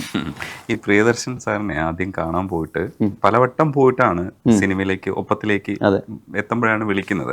അപ്പോൾ ഇത് ഇങ്ങനെ കണ്ടിന്യൂസ് ആയിട്ട് സാറിനെ തന്നെ കാണണം എന്ന് നിശ്ചയിച്ചത് സാറിന് അത്ര ഇഷ്ടമായതുകൊണ്ടാണോ, അല്ലെങ്കിൽ ഒരു ഹോപ്പ് ഉണ്ടായിരുന്നോ? എനിക്ക് തോന്നുന്നു എവ്രിബഡി, ഇപ്പോൾ താങ്കളാണെങ്കിൽ പോലും പ്രിയദർശൻ എന്ന് പറയുന്ന ഒരു ഡയറക്ടർ സിനിമ നമ്മൾ എത്രമാത്രം സ്വാധീനിച്ചിട്ടുണ്ടെന്ന് ചോദിച്ചു കഴിഞ്ഞാൽ മറ്റുള്ള ഒരുപാട് ഡയറക്ടേഴ്സ് നമ്മുടെ മലയാളത്തിൽ, എസ്പെഷ്യലി നമ്മുടെ 90s ഒരുപാട് ഡയറക്ടേഴ്സ്, ഇദ്ദേഹത്തിൻ്റെ സിനിമകൾക്ക് വേറെ പ്രത്യേകത ഉണ്ടായിരുന്നു. നമ്മൾ ഇന്നും നമ്മുടെ തമാശകൾ പലതും അദ്ദേഹത്തിൻ്റെ സിനിമയിലെത്തിയ. സോ അതൊന്ന്. പിന്നെ എനിക്ക് തോന്നുന്നു ഒരു വേറെ രീതിയിൽ അദ്ദേഹത്തിന് ഒരു അണ്ടർസ്റ്റാൻഡിങ്, കോസ്റ്റ്യൂംസ്, ആർട്ട്, മേക്കപ്പ് എന്ന് പറയുന്ന, ഈവൻ അദ്ദേഹത്തിൻ്റെ ഷോർട്സ് അല്ലെങ്കിൽ ഷോർട്ട് ഫ്രെയിമിങ്, ഈവൻ ക്യാമറ എന്ന് പറയുന്ന ഈച്ച് ആൻഡ് എവറി ടെക്നിക്കാലിറ്റിയെ പറ്റി വളരെ അധികം അറിയാം. അല്ലെങ്കിൽ ഈവൻ ഇപ്പം നമ്മൾ പറയില്ലേ, ഇപ്പം താങ്കൾ ചോദിച്ചില്ലേ ഷർട്ട് എന്ന് പറയുന്നത് ഇതെന്താന്ന്, അത് അവിടെ നിന്ന് ഓട്ടോമാറ്റിക്കലി വരുന്ന ക്വസ്റ്റ്യനാണ്. അപ്പം അങ്ങനെ ഒരു എന്താ പറയുന്ന ഒരു ഭ്രാന്ത് ഉള്ള ഒരാളെയല്ലേ നമ്മൾ കാണേണ്ടത്, അല്ലെങ്കിൽ അദ്ദേഹത്തിൻ്റെ കയ്യിൽ അല്ലെങ്കിൽ നമ്മൾ അണ്ടർസ്റ്റാൻഡ് ചെയ്യാൻ പറ്റും എന്ന് പറയുന്ന ഒരാളെ. അപ്പോൾ എനിക്ക് അദ്ദേഹത്തിൻ്റെ സിനിമകളെ ഭയങ്കര ഇഷ്ടമായിരുന്നു. എസ്പെഷ്യലി അദ്ദേഹത്തിൻ്റെ ഒരു ബോളിവുഡ് കണക്ഷൻ എന്ന് പറയുന്നത് ഭയങ്കര ഇഷ്ടമായിരുന്നു. ബിക്കോസ് നമ്മൾ ഒരു സിനിമ മലയാളം ചെയ്തിട്ട് നമ്മൾ തമിഴിലേക്ക് പോകുമ്പോൾ നമ്മുടെ ബാൻഡ് വിഡ്ത്ത് വീണ്ടും വലുതാവുന്നു അല്ലേ, നമുക്ക് വേറെ എക്സ്പീരിയൻസ് ഉണ്ടാവുന്നു. ഹിന്ദിയിലേക്ക് പോകുമ്പോൾ അത് വീണ്ടും വലുതാവും, തെലുങ്കിൽ. അപ്പം ഇത് ഇങ്ങനെ നമ്മൾ പല ഭാഷയിലേക്കും പോകുമ്പോൾ പല കാര്യങ്ങളെ നമ്മൾ ഉൾക്കൊള്ളും അല്ലേ. അപ്പം എനിക്ക് തോന്നിയത് മലയാളത്തിലെ ആ സമയം തൊട്ട് തന്നെ ഉള്ള കുറേ ഡയറക്ടേഴ്സിൽ ഒരു ഭയങ്കര ബാൻഡ് വിഡ്ത്തുള്ള ഒരു ഡയറക്ടർ അദ്ദേഹം തന്നെയാണ്, പല ഭാഷകളായിട്ടും പല തരത്തിലുള്ള സിനിമകളൊക്കെ. സോ എനിക്ക് അങ്ങനത്തെ ഒരു ലോങ്ങിങ് പല ആൾക്കാരായിട്ടുണ്ട്. ഇപ്പം ഞാൻ വിചാരിക്കുന്നത്, ഇപ്പോൾ ഞാൻ എമ്പുരാൻ എന്ന് പറഞ്ഞ സിനിമയിലെത്തി, ഇത് കഴിഞ്ഞ് കഴിയുമ്പോൾ ഞാൻ വിചാരിക്കുന്നത് ഇപ്പം നമ്മൾ 2025 നമ്മുടെ ഒരു മലയാളം അല്ലെങ്കിൽ ഒരു കേരളം എന്ന് പറയുന്ന ഒരു സ്പേസിൽ നിന്നുകൊണ്ട് ഒരു ഫാഷൻ ഡിസൈനർ എന്ന് പറയുന്ന ഒരാളുടെ പേര്, ഇപ്പം നമ്മൾ പുറത്ത് ഒരുപാട് പേരുകൾ കേൾക്കുന്നു, നമ്മൾ വളരെ സാധാരണക്കാരായ എല്ലാവരും മനീഷ് മൽഹോത്ര എന്ന് കേട്ടിട്ടുണ്ടാവും. ഇനി അദ്ദേഹത്തിനെ വിട്ട് ഒരുപാട് സബ്യസാച്ചി, അങ്ങനെ എത്രയോ വലിയതും ചെറുതുമായ എത്രയോ ഭയങ്കര രസകരമായ ഫാഷൻ ഡിസൈനേഴ്സ് ഇന്ത്യയിലുണ്ട്. കേരളത്തിൽ നിന്ന് ആരും നമുക്കൊരു പേര് പറയാനില്ല, അങ്ങനെ ആരുമില്ല. നമുക്കങ്ങനെ ഒരു പേര് പറയില്ലേ, അതായത് ഇപ്പോൾ IM വിജയൻ എന്ന് നമ്മൾ ഫുട്ബോളിൽ പറയുന്ന പോലെ ഒരു പേര് നമുക്ക് ഫാഷൻ എന്ന് പറയാനില്ല. സോ ഐ തിങ്ക് അങ്ങനെ ഒരു സ്പേസ് അവിടെ കിടക്കുന്നുണ്ട്, അത് ആരും എക്സ്പ്ലോർ ചെയ്തിട്ടില്ല. സോ ഇപ്പോൾ എൻ്റെ ഒരു ഹോപ്പ് എന്താണെന്ന് വെച്ച് കഴിഞ്ഞാൽ, അല്ലെങ്കിൽ എൻ്റെ ഒരു ആഗ്രഹം, എനിക്ക് മെൻസ് വെയർ എന്ന് പറയുന്ന ഒരു ഏരിയയിൽ ആ ഒരു ഫാഷൻ ഡിസൈനിങ് സ്പേസ് എക്സ്പ്ലോർ ചെയ്യണമെന്ന് ഭയങ്കര ആഗ്രഹമുണ്ട്. ബിക്കോസ് സിനിമയ്ക്ക് പുറത്തും ബിക്കോസ് അങ്ങനത്തെ ടെക്നിക്കാലിറ്റീസ്, അതിൻ്റെ കുറേ കാര്യങ്ങൾ നമ്മൾ പഠിക്കുകയും നമ്മൾ യാത്രയിൽ നമ്മൾ മനസ്സിലാക്കുകയും, അല്ലെങ്കിൽ എനിക്ക് ഒരു ഓൺലൈൻ ലേബലൊക്കെ ഉണ്ട്. പക്ഷേ പലപ്പോഴും ചില സിനിമകൾ വരുമ്പോൾ നമുക്കതിനെ നോ പറയാൻ പറ്റാത്ത സിനിമകളുണ്ട്. നമുക്ക് നോ പറയാമെന്ന് വെച്ച് കഴിഞ്ഞാൽ നമുക്ക് ആ സിനിമ ചെയ്യണമെന്ന് നമ്മുടെ ആഗ്രഹം, അതുകൊണ്ട് നമുക്ക് നോ പറയാൻ പറ്റുന്നില്ല. മറ്റുള്ളവർക്കല്ലാതെ നമ്മൾ ചെയ്തേ പറ്റും എന്നുള്ള അതുകൊണ്ടല്ല. അങ്ങനത്തെ ഒരു 6-8 മാസം ലൈഫിൽ നിന്ന് മാറ്റി എടുത്തുകൊണ്ട്, സിനിമയിൽ നിന്ന് മാറി നിന്നുകൊണ്ട്, എന്നിരുന്നാൽ മാത്രമേ നമുക്ക് അതിനോടൊരു 100% ഒരു നീതി പുലർത്താൻ പറ്റുള്ളൂ. അപ്പോൾ അങ്ങനെ ഒരു ലേബൽ ചെയ്യണമെന്ന് ഞാനിപ്പോൾ ഭയങ്കര സീരിയസ് ആയിട്ട് ചിന്തിക്കുന്നുണ്ട്. നടക്കട്ടെ. ഈ മരക്കാറിൽ യഥാർത്ഥത്തിലുള്ള ഡ്രസ്സോ ഇല്ലെങ്കിൽ നമ്മൾ ആ കാലഘട്ടത്തിൽ അവർ ധരിച്ചിരുന്ന ഡ്രസ്സോ ഒന്നും നമുക്കിപ്പോൾ ആ ക്യാരക്ടേഴ്സിന് കൊടുക്കാൻ പറ്റില്ല. അപ്പോൾ നമ്മൾ കുറച്ച് എക്സാജറേറ്റ് ചെയ്യേണ്ടി വരും. എക്സാജറേഷൻസ് ചിലപ്പോൾ നമുക്ക് ആ സിനിമ കഴിയുന്നത് വരെ ചിലപ്പോൾ കുഴപ്പമില്ലായിരിക്കും, പക്ഷെ റീവാച്ച് ചെയ്യുമ്പോൾ എപ്പോഴെങ്കിലും ഇത്ര കൊടുക്കണ്ടായിരുന്നു, വേറൊരു തരത്തിൽ അപ്രോച്ച് ചെയ്താൽ മതിയായിരുന്നു എന്നൊക്കെ നമുക്ക് തോന്നിയേക്കാം. പക്ഷേ മരക്കാറിൻ്റെ കാര്യത്തിൽ ഇപ്പോഴും ആ സിനിമ കാണുമ്പോൾ സാറ്റിസ്ഫൈഡ് അല്ലേ?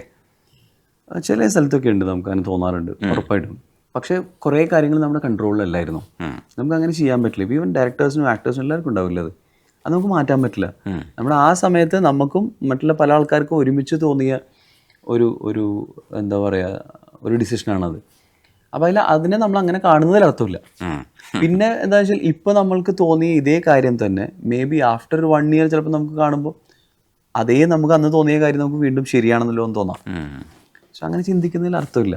ആ സമയത്ത് എക്സിക്യൂട്ട് ചെയ്തു, അത് കുഴപ്പമില്ലാതെ വന്നു. അതെ സിനിമ അത് അതിന്റെ പാർട്ടായിട്ട് മുന്നോട്ട് പോയി. അങ്ങനെ ചെയ്യാൻ പറ്റുള്ളൂ.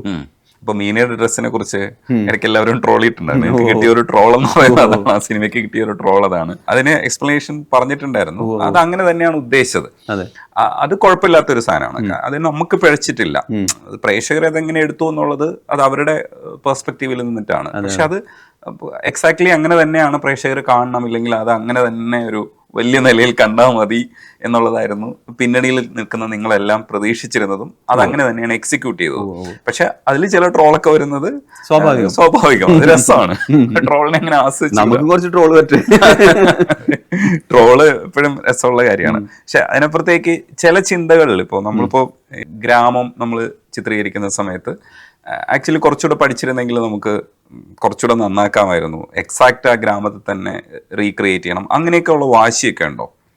ഞാൻ അതാ പറഞ്ഞത് നേരത്തെ. ഇപ്പം നമ്മൾ എമ്പുരാൻ സിനിമയിൽ നമ്മൾ 15 മാസം വർക്ക് ചെയ്തു എന്ന് പറയില്ലേ, നമുക്ക് ചെയ്യാൻ പറ്റുന്ന ആ സിനിമയോടുള്ള ഏറ്റവും വലിയ നമ്മുടെ ഡെഡിക്കേഷൻ എന്ന് പറയുന്നത് ആ 15 മാസം ആ സിനിമയ്ക്ക് വേണ്ടി work ചെയ്യാന്നുള്ളതാണ്.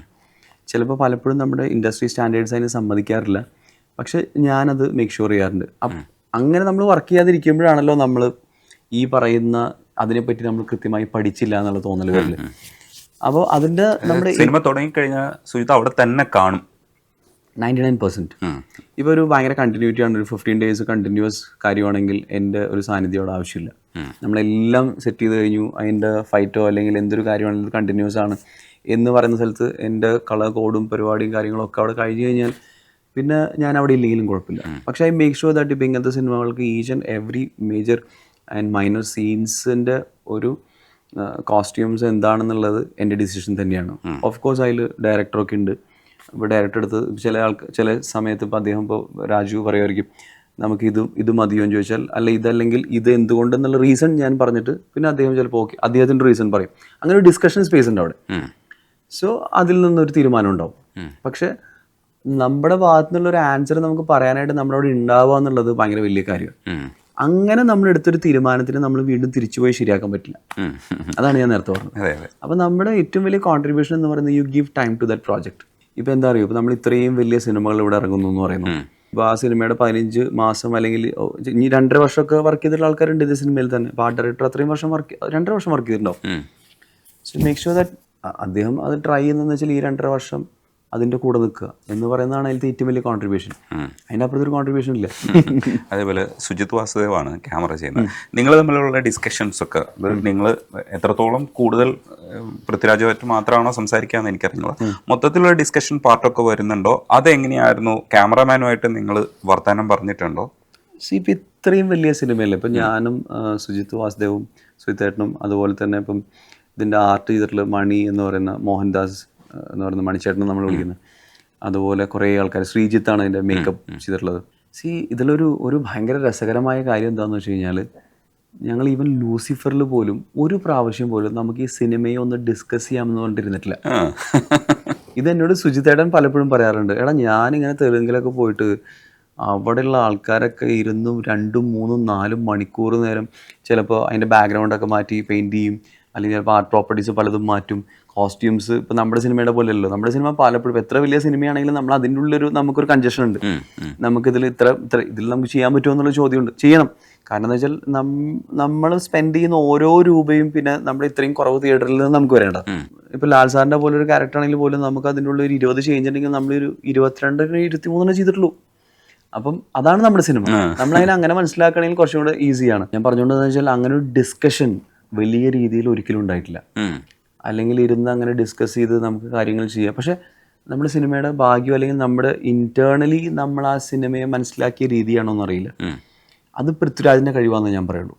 Because each and every decision അല്ലെങ്കിൽ ഒരാൾക്കൊരു സിനിമയുടെ കഥ പറഞ്ഞു കൊടുക്കുന്നത് അല്ലെങ്കിൽ ഒരു സ്ക്രിപ്റ്റ് വായിക്കുന്നത് ആ 2.5 hours അദ്ദേഹം ആ ഒരു ടെക്നീഷ്യൻ്റെ കൂടെ ഇരുന്നുകൊണ്ട് ആണ് അത് വായിപ്പിക്കുന്നത്. ഒരു അസിസ്റ്റൻ്റ് ഡയറക്ടർ കൊണ്ട് വായിപ്പിച്ച് ആ സ്ഥലത്ത് വരുന്ന ആ ടെക്നീഷ്യൻ്റെ എന്തൊക്കെയാണ് കോൺട്രിബ്യൂഷൻ, അത് എന്തൊക്കെയാണെന്നൊക്കെ മൊത്തത്തിൽ 2.5, 3, 4 മണിക്കൂറും അദ്ദേഹം ഇരുന്നിട്ടാണ് ഓരോ ടെക്നീഷ്യൻ്റെ അടുത്തും ഇത് സംഭവിക്കുന്നത്. സോ ഐ തിങ്ക് ജനറലി കിട്ടിയിട്ടുള്ള ഒരു നോളജ് ഉണ്ടല്ലോ ഈ സിനിമയെ പറ്റിയിട്ട്, അത് പൃഥ്വിരാജിൽ നിന്നാണല്ലോ എല്ലാവർക്കും കിട്ടിയിട്ടുള്ളത്. അപ്പോൾ അതിൻ്റെ അണ്ടർസ്റ്റാൻഡിങ് ഭയങ്കര കറക്റ്റാണ്. ആ കോർഡിനേഷനിലാണ് ഇത് വർക്ക് ചെയ്യുന്നത് എനിക്ക് മനസ്സിലായിട്ടുള്ളത്. അല്ലാതെ ഒരു മാജിക് ഒന്നുമല്ല. അപ്പം ഇതെല്ലാവരും ഇതിനെ ഒരുപോലെ കാണുന്നത്, എല്ലാവരും ഒരേ സ്ഥലത്താണല്ലോ കഥ കേട്ടിട്ട്, എല്ലാവരും ഒരേ വിഷനാണ് കേട്ടിട്ടുള്ളത്. അതുകൊണ്ട് അത് സംഭവിക്കാം. ശരിയല്ലേ? അത് നമ്മൾ അങ്ങനെ ചിന്തിച്ചിട്ടുണ്ട്, ഇത് എന്തുകൊണ്ടാണ് ഇങ്ങനെ സംഭവിക്കുന്നത് ഈ സിനിമയിൽ. അങ്ങനൊന്നും കോസ്റ്റ്യൂംസോ അല്ലെങ്കിൽ അങ്ങനത്തെ ആർട്ടൊക്കെ നമ്മൾ ഇത് പോരല്ലോ, അത് മാറ്റൂ, അല്ലെങ്കിൽ ഇത് വേണ്ട, അങ്ങനത്തെ ഒരു സാധനം നമ്മുടെ സിനിമയിലില്ല. ബിക്കോസ് എല്ലാം കൊണ്ടുവരുന്നതിൽ നമുക്ക് ഇത് വേണോ അത് വേണോ എന്നുള്ള സാധനം മാത്രമേ ഉള്ളൂ. ഇതാണോ നല്ലത് അതാണോ നല്ലതെന്നുള്ള സാധനം മാത്രമേ ഉള്ളൂ. ഇതിലേക്ക് ചേരുന്നില്ല എന്നുള്ളത് ഒരു ഡിപ്പാർട്ട്മെന്റിലും ഇല്ല. അത്രയ്ക്കുള്ള സ്പേസ് ഉള്ളൂ നമുക്ക്, അല്ലെങ്കിൽ അത് മതിയല്ലേ? അല്ല, അത് ഞാൻ പറഞ്ഞതെന്ന് വെച്ചാൽ അത്രയും അണ്ടർസ്റ്റാൻഡിങ് ഉണ്ട് അതിൻ്റെ ഉള്ളിൽ, ഈ സിനിമയുടെ ഉള്ളിൽ. അതായത് നമ്മൾ ഇതിൻ്റെ ഉള്ളിലേക്ക് ഉൾക്കൊള്ളിക്കാൻ പറ്റാത്തൊരു സെറ്റ് പ്രോപ്പർട്ടി പോലും ആ സിനിമയുടെ ഒരു കാര്യത്തിന് വേണ്ടി വരുന്നില്ല ആ സെറ്റിലേക്ക്. ബിക്കോസ് എല്ലാവരും ഇത് ഇദ്ദേഹത്തിൻ്റെ മുഖത്ത് നിന്ന് കേട്ടിട്ട് ആ സിനിമയെ അത്രയും രീതിയിൽ അണ്ടർസ്റ്റാൻഡ് ചെയ്യുന്ന, ഇവിടേക്ക് എന്താണ് വരേണ്ടതെന്നുള്ളത് കൊണ്ടാണ് വരുന്നത്. അപ്പോൾ ഇവിടെ നമ്മളൊരു വേറെ എക്സ്ട്രാ കുറേ സാധനം കൊണ്ടുവന്നിട്ട് ഇതൊക്കെ ഉണ്ട്, ഇതൊക്കെ വേണമെന്ന് ചോദിക്കേണ്ട ഒരു അവസ്ഥയില്ല. അതേപോലെ പൃഥ്വിരാജിന്റെ ബ്രോഡാഡിയിലെ വേഷം കണ്ടിട്ട് സുപ്രിയ വന്നിട്ട് നല്ല അഭിപ്രായം പറഞ്ഞു എന്ന് പറഞ്ഞില്ലേ. അതേപോലെ ലാലേട്ടന്റെ കൂടെ പേഴ്സണലി വർക്ക് ചെയ്യുന്ന സമയത്ത് ലാലേട്ടന്റെ ഒരു കംഫർട്ട്നെസ് മനസ്സിലാക്കിയിട്ടുണ്ടാവും. അത് വേറൊരു കമ്മ്യൂണിക്കേഷൻ ആണല്ലോ. കോസ്റ്റ്യൂം കുറച്ചുകൂടെയൊക്കെ അഭിപ്രായം ചിലപ്പോൾ പ്രൊഫഷണൽ ഒരു കാര്യം അല്ലാത്തതുകൊണ്ട് തന്നെ രണ്ട് രീതിയിലായിരിക്കും ചിലപ്പോൾ സമീപിച്ചിട്ടുണ്ടാവും. ഒന്ന് സെറ്റിലും മറ്റേതൊരു പേഴ്സണൽ സ്പേസിലോ അല്ലെങ്കിൽ ലാലേട്ടന്റെ ഒരു സ്പേസ് ആണ്. കുറച്ചുകൂടെ അഭിപ്രായം പറയാം. എങ്ങനെ ഇത് രണ്ടും തമ്മിൽ വ്യത്യാസമുണ്ടോ? പൃഥ്വിരാജിനെ സംബന്ധിച്ചിടത്തോളം പൃഥ്വിരാജ് ഇപ്പം എന്നോട് ഒരു കാര്യം പറയുന്നത്, എനിക്ക് ഇങ്ങനെ ഒരു സാധനം ഇങ്ങനെ ഒരു ഡേറ്റിൽ ആവശ്യമുണ്ട്. ഇപ്പം എംപുരാൻ്റെ പ്രൊമോഷൻസ് പോലും ഇപ്പം നമ്മളാണ് ചെയ്യുന്നത്, അദ്ദേഹത്തിൻ്റെ കോസ്റ്റ്യൂംസ് ഒക്കെ. അപ്പം വാട്ട് ഈസ് ലുക്കിംഗ് ഇൻ, എനിക്ക് മറ്റന്നാണ് പ്രോഗ്രാം, അപ്പോൾ ഇത് ചെയ്യാൻ നമുക്ക് സമയമുണ്ട്, പെട്ടെന്ന് വന്നൊരു കാര്യമാണ്. അപ്പം അതിൻ്റെ ആ from number 1 to 10th conversation എന്ന് പറയുന്നത് നമ്മളുടെ ഒരു മാത്രമാണ്. ഇതിനുള്ള വേറെ ആരുമില്ല. ഇപ്പോൾ ലാൽ സാറിൻ്റെ കേസിൽ ലാൽ സാർ ഒരുപാട് കാര്യങ്ങൾ എനിക്ക് തോന്നുന്നു ബിസി ആയതുകൊണ്ട് അല്ലെങ്കിൽ പല ആൾക്കാരും അദ്ദേഹത്തിനുള്ളൊക്കെ ഇപ്പോൾ കോസ്റ്റ്യൂമേഴ്സൊക്കെ ഉണ്ട്. പൃഥ്വിരാജിന് അങ്ങനെ കോസ്റ്റ്യൂമേഴ്സും ആൾക്കാരും അങ്ങനെ എന്നുള്ള കാര്യങ്ങളൊക്കെ വളരെ കുറവാണ്. നമ്മുടെ അടുത്ത് തന്നെയാണ് സംസാരിക്കുന്നത്. അപ്പോൾ ലാൽ സാറിൻ്റെ കേസിൽ ലാൽ സാർ കുറച്ചും കൂടെ ഒരു എല്ലാത്തിനും ഉൾക്കൊള്ളാൻ ശ്രമിക്കുന്ന ആളാണ്.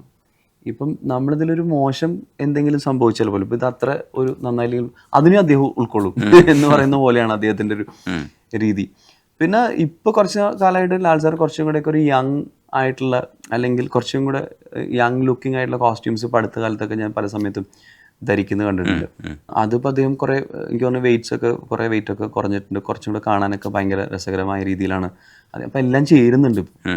അപ്പം ആ രീതിയിലൊക്കെ നമ്മുടെയായിട്ടുള്ള കോൺവെർസേഷൻസ് പലപ്പോഴും അദ്ദേഹം ഈ പറയുന്ന പോലെ ഇതെന്താണ് ഇതിൻ്റെ ഉള്ളിലത്തെ കുറേ കാര്യങ്ങളുണ്ടല്ലോ, ഇതിൽ എംബ്രോയിഡറി ആയിക്കോട്ടെ അല്ലെങ്കിൽ ഇതിൻ്റെ വീവിങ് ആയിക്കോട്ടെ അല്ലെങ്കിൽ അങ്ങനെയുള്ള കുറേ കാര്യങ്ങളൊക്കെ അദ്ദേഹത്തിന് ഭയങ്കര ഇഷ്ടമുള്ള കാര്യങ്ങളാണ്. അത് ചോദിക്കും, ഇത് ഏത് തുണിയാണെന്ന് ചോദിക്കും, അല്ലെങ്കിൽ ഇതെങ്ങനെയാണ് ഇങ്ങനെ തയ്ച്ചത്, ഇതെന്ത് പാറ്റേൺ ആണ്, അല്ലെങ്കിൽ ഈ ഷൂസ് അല്ലെങ്കിൽ ഈ ബാഗ് ഇങ്ങനെ വന്നിട്ടുള്ള ലെതർ കമ്പനിയിൽ നിന്ന് എനിക്ക് കിട്ടിയതാണെന്നൊക്കെ അങ്ങനെയൊക്കെയുള്ള കുറേ കോൺവെർസേഷനൊക്കെ വരും.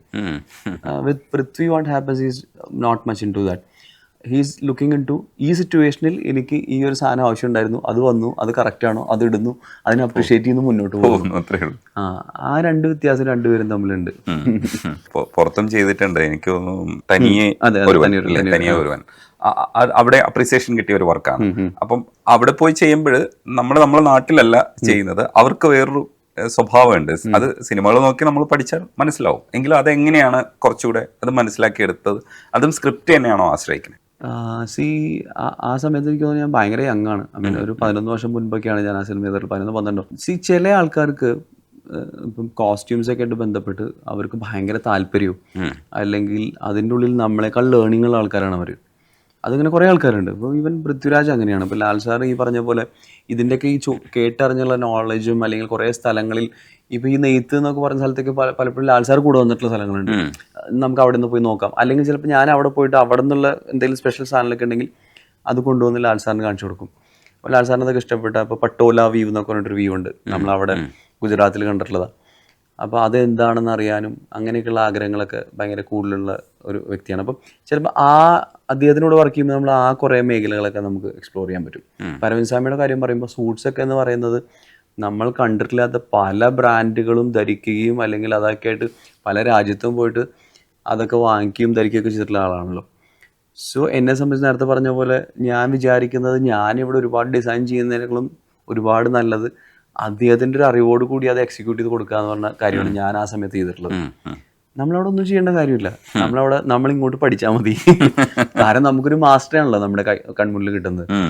എപ്പോഴും ഒരു വാട്ട് വി ക്യാൻ ഡു അല്ലെങ്കിൽ ഞാൻ എന്താണെന്നുള്ളത് അറിഞ്ഞിരിക്കുക എന്ന് പറയുന്നത് എന്നെ സംബന്ധിച്ചോ എന്നെ ഹെൽപ്പ് ചെയ്യും. അതായത് ഇപ്പോൾ പറഞ്ഞില്ലേ, ഇപ്പം മരക്കാര പോലത്തെ ഒരു സിനിമ, അതിലേക്കാണ് കുറച്ചും കൂടെ ഭയങ്കര കോസ്റ്റ്യൂം ഡിസൈനിങ്ങിൻ്റെ ഒരു മേഖല നമുക്ക് എക്സ്പ്ലോർ ചെയ്യാൻ പറ്റുന്നത്. നമ്മുടെ ക്രിയേറ്റിവിറ്റി, നമ്മുടെ എന്തൊക്കെ ടാലൻ്റ് ഉണ്ടെന്ന് പറയുന്നത്. ഇപ്പോഴത്തെ നമ്മളൊരു സൂട്ട് ഉണ്ടാക്കുക എന്ന് പറയുന്നത് ആ സമയത്ത് പ്രത്യേകിച്ചും എന്നേക്കാൾ ഒരുപാട് അറിവുള്ള ആളാണ് അദ്ദേഹം. സോ നമ്മൾ അവരുടെ രീതിയിലേക്ക് പോകും. എന്നിട്ട് ചിലപ്പോൾ നമുക്ക് കൊടുക്കാനുള്ള ചില ഇൻപുട്സ് കൊടുക്കും, അത് ചിലപ്പോൾ അവർ മനസ്സിലാക്കും. അങ്ങനെ നമ്മളൊരു വിഷയം. അപ്പം എല്ലാ സിനിമയുടെ ആവശ്യം വേറെയാണ്. എല്ലാ ആക്ടേഴ്സിൻ്റെ കൂടെയുള്ള രീതി ഒന്നാവാൻ പറ്റില്ല. പല ആൾക്കാരും പല രീതിയിലാണ്. പിന്നെ ചില ആൾക്കാരെ നമ്മൾ ടോട്ടലി വിട്ടുകൊടുക്കും. ഇപ്പോൾ ആസ് മച്ച് ആസ് ഡയറക്ടർക്ക് കുഴപ്പമില്ല, എനിക്ക് ഈ ബ്രാൻഡ്സൊക്കെയാണ് ഇഷ്ടം എന്നൊക്കെ നമ്മൾ ഇട്ട് കൊടുക്കുക. അത് ആ ക്യാരക്ടറിനെ ബാധിക്കുന്നില്ലെങ്കിൽ നമ്മൾ അവരുടെ രീതിക്ക് ചെയ്ത് കൊടുക്കാനുള്ളത്. അറ്റ്ലീസ്റ്റ് അവർ കംഫർട്ടബിൾ ആയിരിക്കുമല്ലോ എന്നുള്ളത്. മനസ്സിലായി. പൃഥ്വിരാജിന്റെ ശരീരം, വിവേക് ഒബ്രോയെ പോലുള്ള നമ്മൾ രസകരമായി നോക്കിയിരിക്കുന്ന ചില ശരീരങ്ങളുണ്ട്. എന്ന് വെച്ചാൽ പല രീതിയിലാണ് ഇത്, പല കോൺസെപ്റ്റ്സിലാണ് നമ്മൾ നോക്കുന്നത്. പക്ഷേ എങ്കിലും ഒരു കോസ്റ്റ്യൂമറെ സംബന്ധിച്ചിടത്തോളം ചിലപ്പോൾ കുറച്ചുകൂടെ അളവുകളൊക്കെ അനുപാതങ്ങളൊക്കെ ഒത്ത ഒരാളാണെങ്കിൽ നമുക്ക് കുറച്ചുകൂടെ പ്രതിഫലിക്കും അത്. ഇപ്പൊ സ്യൂട്ടൊക്കെ ഇട്ട് വരുമ്പോഴത്തേക്കും നമുക്ക് അതിനകത്തൊരു തെറ്റ് പറയാൻ പറ്റില്ല എന്നുള്ള രീതിയിലാണ്. മറ്റേത് പലതും നമ്മൾ ഒളിപ്പിക്കേണ്ടി വരും. വയറൊക്കെ തള്ളിയിരുന്നു കഴിഞ്ഞാൽ നമ്മൾ ഒളിപ്പിക്കേണ്ടി വരും. നല്ല എസ്തെറ്റിക്കലി ഗുഡാണെന്ന് നമുക്ക് തന്നെ തോന്നുമ്പോൾ നമുക്കൊരു ക്രൈസ് കൂടുതലായിരിക്കും. പിന്നെ ഇപ്പുറത്തെ ഒരു ഡിഫിക്കൽട്ടി ഫീൽ ചെയ്യുമോ? എന്താണ് അവിടെ, എങ്ങനെയാണ് കാണുക? ഇതിൽ എല്ലാവർക്കും നല്ലതും അല്ലെങ്കിൽ നല്ല സൈഡും മോശം സൈഡും ഉണ്ട്. ഇപ്പോൾ നേരത്തെ പറഞ്ഞല്ലോ, ഇപ്പോൾ ലാൽ സാറിനെ സംബന്ധിച്ചിടത്തോളം ലാൽ സാർ ഒരു കുർത്തയും ഒരു മുണ്ടും എടുത്ത് വരുന്ന ആ ഒരു പ്രൗഡി നമുക്ക് മലയാളത്തിൽ വേറെ ആർക്കില്ല. അത് നമുക്ക് അറിയുന്നതാണ്. ഇപ്പം മമ്മൂക്കയ്ക്ക് വേറൊരു സ്റ്റൈലുണ്ട്, പക്ഷെ ലാൽ സാറിന് വേറൊരു സ്റ്റൈലുണ്ടല്ലോ. അതിപ്പോൾ നമ്മുടെ എത്ര യങ് ആക്ടേഴ്സിന് അത് ഒരു കുർത്തിയോ അല്ലെങ്കിൽ ഒരു ബ്ലാക്ക് ഷർട്ടും ഒരു മുണ്ടൊക്കെ ഇട്ട് വരുന്ന ഒരു ലാൽ സാർ, അല്ലെങ്കിൽ വൈറ്റ് ഷർട്ടും മുണ്ടും ഇട്ട് വരുന്ന ലാൽ സാറിന്റെ അതിവിടെ എത്ര ശരീരമുള്ള ആക്ടർക്കും ഇല്ല. മടത്തും കൂടെ കിട്ടി. അതെ അതെ. അപ്പൊ അതിൽ അവിടെ വേറൊരു കാര്യമുണ്ട്. അത് അവിടെ തന്നെ പറ്റുള്ളൂ. ഇപ്പുറത്ത് ചിലപ്പോൾ 6 പാക്ക് ഉള്ള ഒരാളാണെങ്കിൽ ചിലപ്പോൾ അദ്ദേഹം ഭയങ്കര നല്ല സൂട്ടോ കാര്യങ്ങളൊക്കെ അല്ലെങ്കിൽ അങ്ങനത്തെ ഫിറ്റിങ്ങിലേക്കൊക്കെ പോകുമ്പോൾ, ബട്ട് എഗെയിൻ എനിക്ക് തോന്നുന്ന ആ പേഴ്സണാലിറ്റി എമിറ്റ് ചെയ്യുന്ന ഒരു സാധനമുണ്ട് പുറത്തേക്ക് വരുന്നത്. അതാണ് ഏറ്റവും ഇമ്പോർട്ടൻറ്റ്. ശരീരമല്ല. ശരീരത്തിന് ചിലപ്പോൾ അതിൻ്റെതായ ചില രീതിയിലുള്ള നെഗറ്റീവ് ആൻഡ് പോസിറ്റീവ് കാര്യങ്ങളൊക്കെ ഉണ്ടായിരിക്കാം. അതിൻ്റെ കാര്യങ്ങൾ നോക്കേണ്ട ആൾക്കാർ നമ്മളാണ്. അതിൽ നിന്ന് എന്താണ് നമുക്ക് നല്ലത് കിട്ടുന്നത്, അല്ലെങ്കിൽ ഇതിനെ എങ്ങനെ നമുക്ക് കവറപ്പ് ചെയ്യാം എന്ന് പറയുന്നത്. അപ്പം ആ പേഴ്സണാലിറ്റിയാണ് നമ്മൾ ഡ്രസ്സപ്പ് ചെയ്യുന്നത്, ശരീരത്തിനല്ല. അപ്പം അത് കുറച്ചും കൂടി ഈസി ആയിരിക്കും, രസകരമായിരിക്കും. അല്ലെങ്കിൽ ഈവൻ ആ ഈവൻറ്റ് എന്താണ് എന്നൊക്കെ പറയുന്ന സാധനമാണ് അവിടെ വർക്ക് ചെയ്യുന്നത്. സോ ഈ പറഞ്ഞ പോലെ ഇതിൻ്റെ ഇപ്പുറത്തൊരു ഈ പറഞ്ഞ പോലെ കുറച്ചും കൂടി ട്രിമ്മൊക്കെ ആയിട്ടുള്ള ആക്ടേഴ്സ് ആണെങ്കിൽ നമുക്ക് റെഡിമെയ്ഡ് തുണികളൊക്കെ കിട്ടാൻ കുറച്ചും കൂടെ സുഖമാണ്. ഒരു റെഡിമെയ്ഡ് സൂട്ട് കിട്ടാൻ, റെഡിമെയ്ഡ് കുർത്ത എന്നൊക്കെ പറയുന്നത്. മറ്റേത് കുറച്ചും കൂടെ ടോട്ടലി കസ്റ്റമൈസ്ഡ് ആയിട്ട് പോകേണ്ടി വരും. But everything is fun. നമ്മൾ ഏറ്റവും ഈസി ആയിട്ടുള്ളതല്ല ഫൺ. ചില സമയത്ത് കുറച്ച് ഡിഫിക്കൽട്ട് ആയിട്ടുള്ളത് കുറച്ചും കൂടെ രസമാണ്. അങ്ങനെയുണ്ട്. അതേപോലെ ഈ സിംപ്ലിസിറ്റിയെ കുറിച്ച് പറയുമ്പോൾ കയ്യിൽ മോതിരമൊക്കെ ഇട്ട് കയ്യിൽ വാച്ചൊക്കെ കിട്ടിയിട്ട് ഞാനിതൊന്നും ഉപയോഗിക്കാത്ത ഒരാളാണ്, പക്ഷേ കൗതുകത്തോടുകൂടി നോക്കാറുണ്ട്. നമ്മുടെ മലയാളിയുടെ കുറേ കാര്യങ്ങളൊക്കെ മാറിയിട്ടുണ്ട്.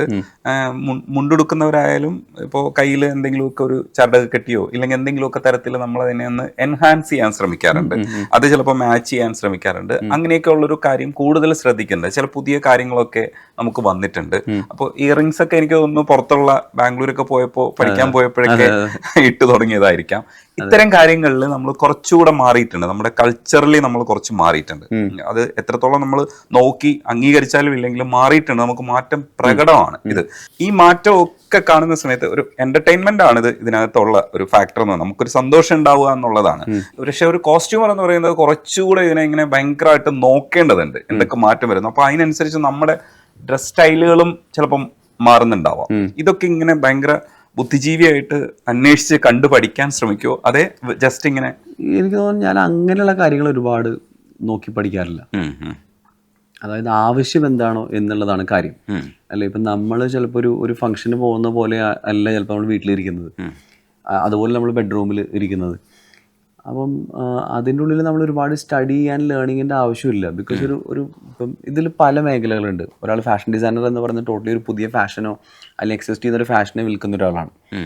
കോസ്റ്റ്യൂം ഡിസൈനർ എന്ന് പറയുന്ന ഒരു സിനിമയ്ക്കോ അല്ലെങ്കിൽ ഒരു സീരിയലിനോ അല്ലെങ്കിൽ അങ്ങനത്തെ എന്തൊരു ഒരു ആക്ടിവിറ്റി അല്ലെങ്കിൽ ഒരു ആക്ടിങ് ആയിട്ടൊക്കെ ബന്ധപ്പെട്ട ഒരു കാര്യത്തിന് വേണ്ടി ഡ്രസ്സപ്പ് ചെയ്യിപ്പിക്കുന്ന, അതിൻ്റെ സ്റ്റൈൽ ഉണ്ടാക്കുന്ന അല്ലെങ്കിൽ അതിന് വേണ്ട ആവശ്യം കൊടുക്കുന്ന ഒരാളാണ് അല്ലേ. സ്റ്റൈലിസ്റ്റ് എന്ന് പറയുന്നത് ചിലപ്പോൾ ഈ പറയുന്ന പോലെ ആക്ടേഴ്സിനൊക്കെ അല്ലെങ്കിൽ അങ്ങനത്തെ പേഴ്സണാലിറ്റികളൊക്കെ നമ്മൾ കൊണ്ടുപോയിട്ട് അവരുടെ ചിലപ്പോൾ ഒരു പേഴ്സണൽ ആയിട്ടുള്ള ഒരു ആവശ്യത്തിനെ നിർവഹിക്കാനായിട്ട് നമ്മൾ തുണികൾ തയ്ക്കുകയോ അല്ലെങ്കിൽ റെഡിമെയ്ഡ് വാങ്ങിച്ചു കൊടുത്ത് അവരുടെ ആവശ്യം നമ്മൾ പൂർത്തീകരിക്കുന്ന ഒരാളാണ്. പിന്നെ പല മേഖലകളുണ്ട്. ഇപ്പോൾ ഞാൻ എന്നെ പറ്റി മനസ്സിലാക്കിയുള്ളത് is more like I'm an costume designer at this point of time അല്ലേ. അപ്പോൾ ആ സിനിമയുടെ സ്ക്രിപ്റ്റ് അതെന്ത് ആവശ്യപ്പെടുന്നു, അങ്ങനെയാണ് എൻ്റെ ട്രാവൽ. ചിന്തയെല്ലാം അങ്ങനെ ചിന്ത പോകുന്നു. ഞാൻ അത് വരുമ്പോഴേ അത് ആലോചിക്കുള്ളൂ. അല്ലാതെ ഇങ്ങനെ ജനറൽ ലൈഫിൽ നമ്മളിങ്ങനെ വിടുന്ന കുറെ കാര്യങ്ങൾ അത് നമ്മുടെ എവിടെയെങ്കിലുമൊക്കെ നമ്മൾ നോട്ടീസ് ചെയ്യേണ്ട ഇതാണെന്നൊക്കെ നടക്കുന്നത്. അത് നമുക്ക് ആവശ്യമില്ല, നമ്മൾ ഉപയോഗിക്കുകയും ചെയ്യും. പക്ഷെ അതിനെ നമ്മൾ തേടി നടക്കാൻ പോകാറില്ല, എൻ്റെ ആവശ്യമില്ല. അപ്പൊ അതുകൊണ്ട് അത് കുറച്ചും കൂടി ഈസി ആയിട്ടാണ് എനിക്ക് തോന്നുന്നത്. പക്ഷെ എപ്പോഴും നമ്മളിപ്പം വേറെ ചില ചിന്തകളുണ്ട്. ഇപ്പം നമ്മൾ ഇത്രയും ചൂട് കൂടുന്നു, നമുക്ക് എന്ത് ഡിഫറെൻ്റ് ആയിട്ട് നമുക്ക് ചിലപ്പോൾ ചെയ്യാൻ പറ്റും, നമുക്ക് എന്ത് തുണിയാണ് നമുക്ക് ഏറ്റവും ഇഷ്ടപ്പെടുന്നത്, അല്ലെങ്കിൽ അങ്ങനത്തെ തുണികൾ നമ്മൾ പോയി ടച്ച് ചെയ്യുന്നു, തൊടുന്നു. ആൾക്കാർക്ക് സജസ്റ്റ് ചെയ്യുന്നു. ആ സാധനം ഇപ്പോഴും ഉണ്ട്. അതിൻ്റെ ഉള്ളൊരു ഇന്നോവേഷൻ ഉണ്ടല്ലോ. ഇത് ഭയങ്കര ക്രിട്ടിക്കലായിട്ടുള്ളൊരു കാര്യമാണ് ആൾക്കാർ പലപ്പോഴും മനസ്സിലാക്കാത്തത്. നമ്മുടെ ടെമ്പറേച്ചർ എന്ന് പറയുന്നത് അത് ഭയങ്കര ക്രൂഷ്യലായിട്ടുള്ളൊരു സാധനമാണ്. അതിൻ്റെ ഉള്ളിലേക്ക് കറക്റ്റായിട്ട് നമുക്ക് തുണികൾ കൊടുക്കാൻ പറ്റുകയോ അല്ലെങ്കിൽ ആൾക്കാരെ സെർവ് ചെയ്യാൻ പറ്റുകയോ അതിനൊരു കറക്റ്റായിട്ടുള്ളൊരു പ്രൈസിങ്ങും ഇടുകയാണെങ്കിൽ ഇപ്പോഴും ആ ബിസിനസ് ഭയങ്കര ഓണാണ്. ശരിയല്ല, അത് നീഡാണ്, ഒരു സമൂഹത്തിൻ്റെ നീഡാണ്. ഇപ്പോഴും ആ ബോധവൽക്കരണം നമുക്ക് പല ആൾക്കാർക്കും ഇല്ല. നമ്മൾ പക്ഷേ നമ്മുടെ ഒരു സാഹചര്യം കൊണ്ട് ഇപ്പോൾ നമുക്ക് സ്ഥലത്ത് നമ്മൾ ഷൂ ഇടാതെ പോകാൻ പറ്റില്ല. പക്ഷെ നമ്മുടെ ടെമ്പറേച്ചറിൽ നമുക്ക് ഷൂ ഒരിക്കലും പറ്റുന്നില്ല അല്ലേ?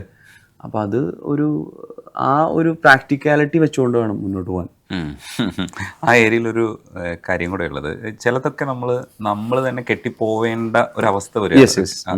കെട്ടിപ്പോവേണ്ട അവസ്ഥയ്ക്ക് അപ്പുറത്തേക്ക് നമ്മളെ അറിഞ്ഞ് തന്നെ ഡ്രസ്സ് ധരിക്കുന്ന ഒരു അവസ്ഥയിലേക്കൊക്കെ വരാനൊക്കെ ഒരു പക്ഷേ ശുചിത്വമൊക്കെ ആഗ്രഹിക്കുന്നുണ്ടാവും. അപ്പോൾ എന്തായാലും നിങ്ങൾ പുറത്ത് ഇപ്പോൾ വർക്കൊക്കെ ചെയ്യുമ്പോഴോ അല്ലെങ്കിൽ ഡിസൈൻസ് ഒക്കെ ചെയ്യുമ്പോഴോ ഇത്തരം ഒരു തോട്ടും കൂടെ ബോധവൽക്കരണം എന്നുള്ള രീതിയിൽ കൂടെ കൊടുക്കാനും കൂടെ ശ്രമിക്കുമായിരിക്കും ഡ്രസ്സിലൊക്കെ. അപ്പം നിങ്ങളുടെ പറച്ചിലുകളിലൊക്കെ അത് ഉണ്ടാവുമായിരിക്കും. ഇതിങ്ങനെയാണ്, ഇത് ഈ കണ്ടീഷന് യോജിക്കുന്നതാണ്, കുറച്ചുകൂടെ എയർ സർക്കുലേഷൻ കിട്ടും എന്നൊക്കെ പറഞ്ഞിട്ടായിരിക്കും ഇത് ക്യാമ്പയിൻ ചെയ്യുക. ഉറപ്പായിട്ടും എനിക്ക് തോന്നുന്നു ആ അറിവാണല്ലോ പലപ്പോഴും നമ്മളെ കുറച്ചും കൂടെ ആൾക്കാരിലേക്ക് കറക്റ്റായിട്ട് എത്തുന്നത്. നമ്മൾ തണുപ്പുള്ള സ്ഥലത്ത് നമ്മൾ ചൂടുള്ള അല്ലെങ്കിൽ എന്താ പറയുക ഭയങ്കര തിന്നായിട്ടുള്ള തുണികൾ നമ്മൾ അങ്ങനെയല്ല, അത് ഒരിക്കലും സെറ്റ് ആവില്ലല്ലോ. സോ ഐ തിങ്ക് അതിൻ്റെ ഒക്കെ ഒരു ഉള്ളിലൊരു ലേണിംഗ്, ഒരു അണ്ടർസ്റ്റാൻഡിങ് നമുക്ക് ആവശ്യമാണ്. അല്ലെങ്കിൽ ഇപ്പോൾ സിനിമയിലാണെങ്കിൽ പോലും നമ്മൾ ആ സിനിമയുടെ ക്ലൈമറ്റ് അല്ലെങ്കിൽ സിനിമയുടെ രീതി, സിനിമയുടെ ആവശ്യം എന്നുള്ള പോലെ തന്നെ നമ്മുടെ ലൈഫിലും അങ്ങനെ തന്നെയല്ലേ.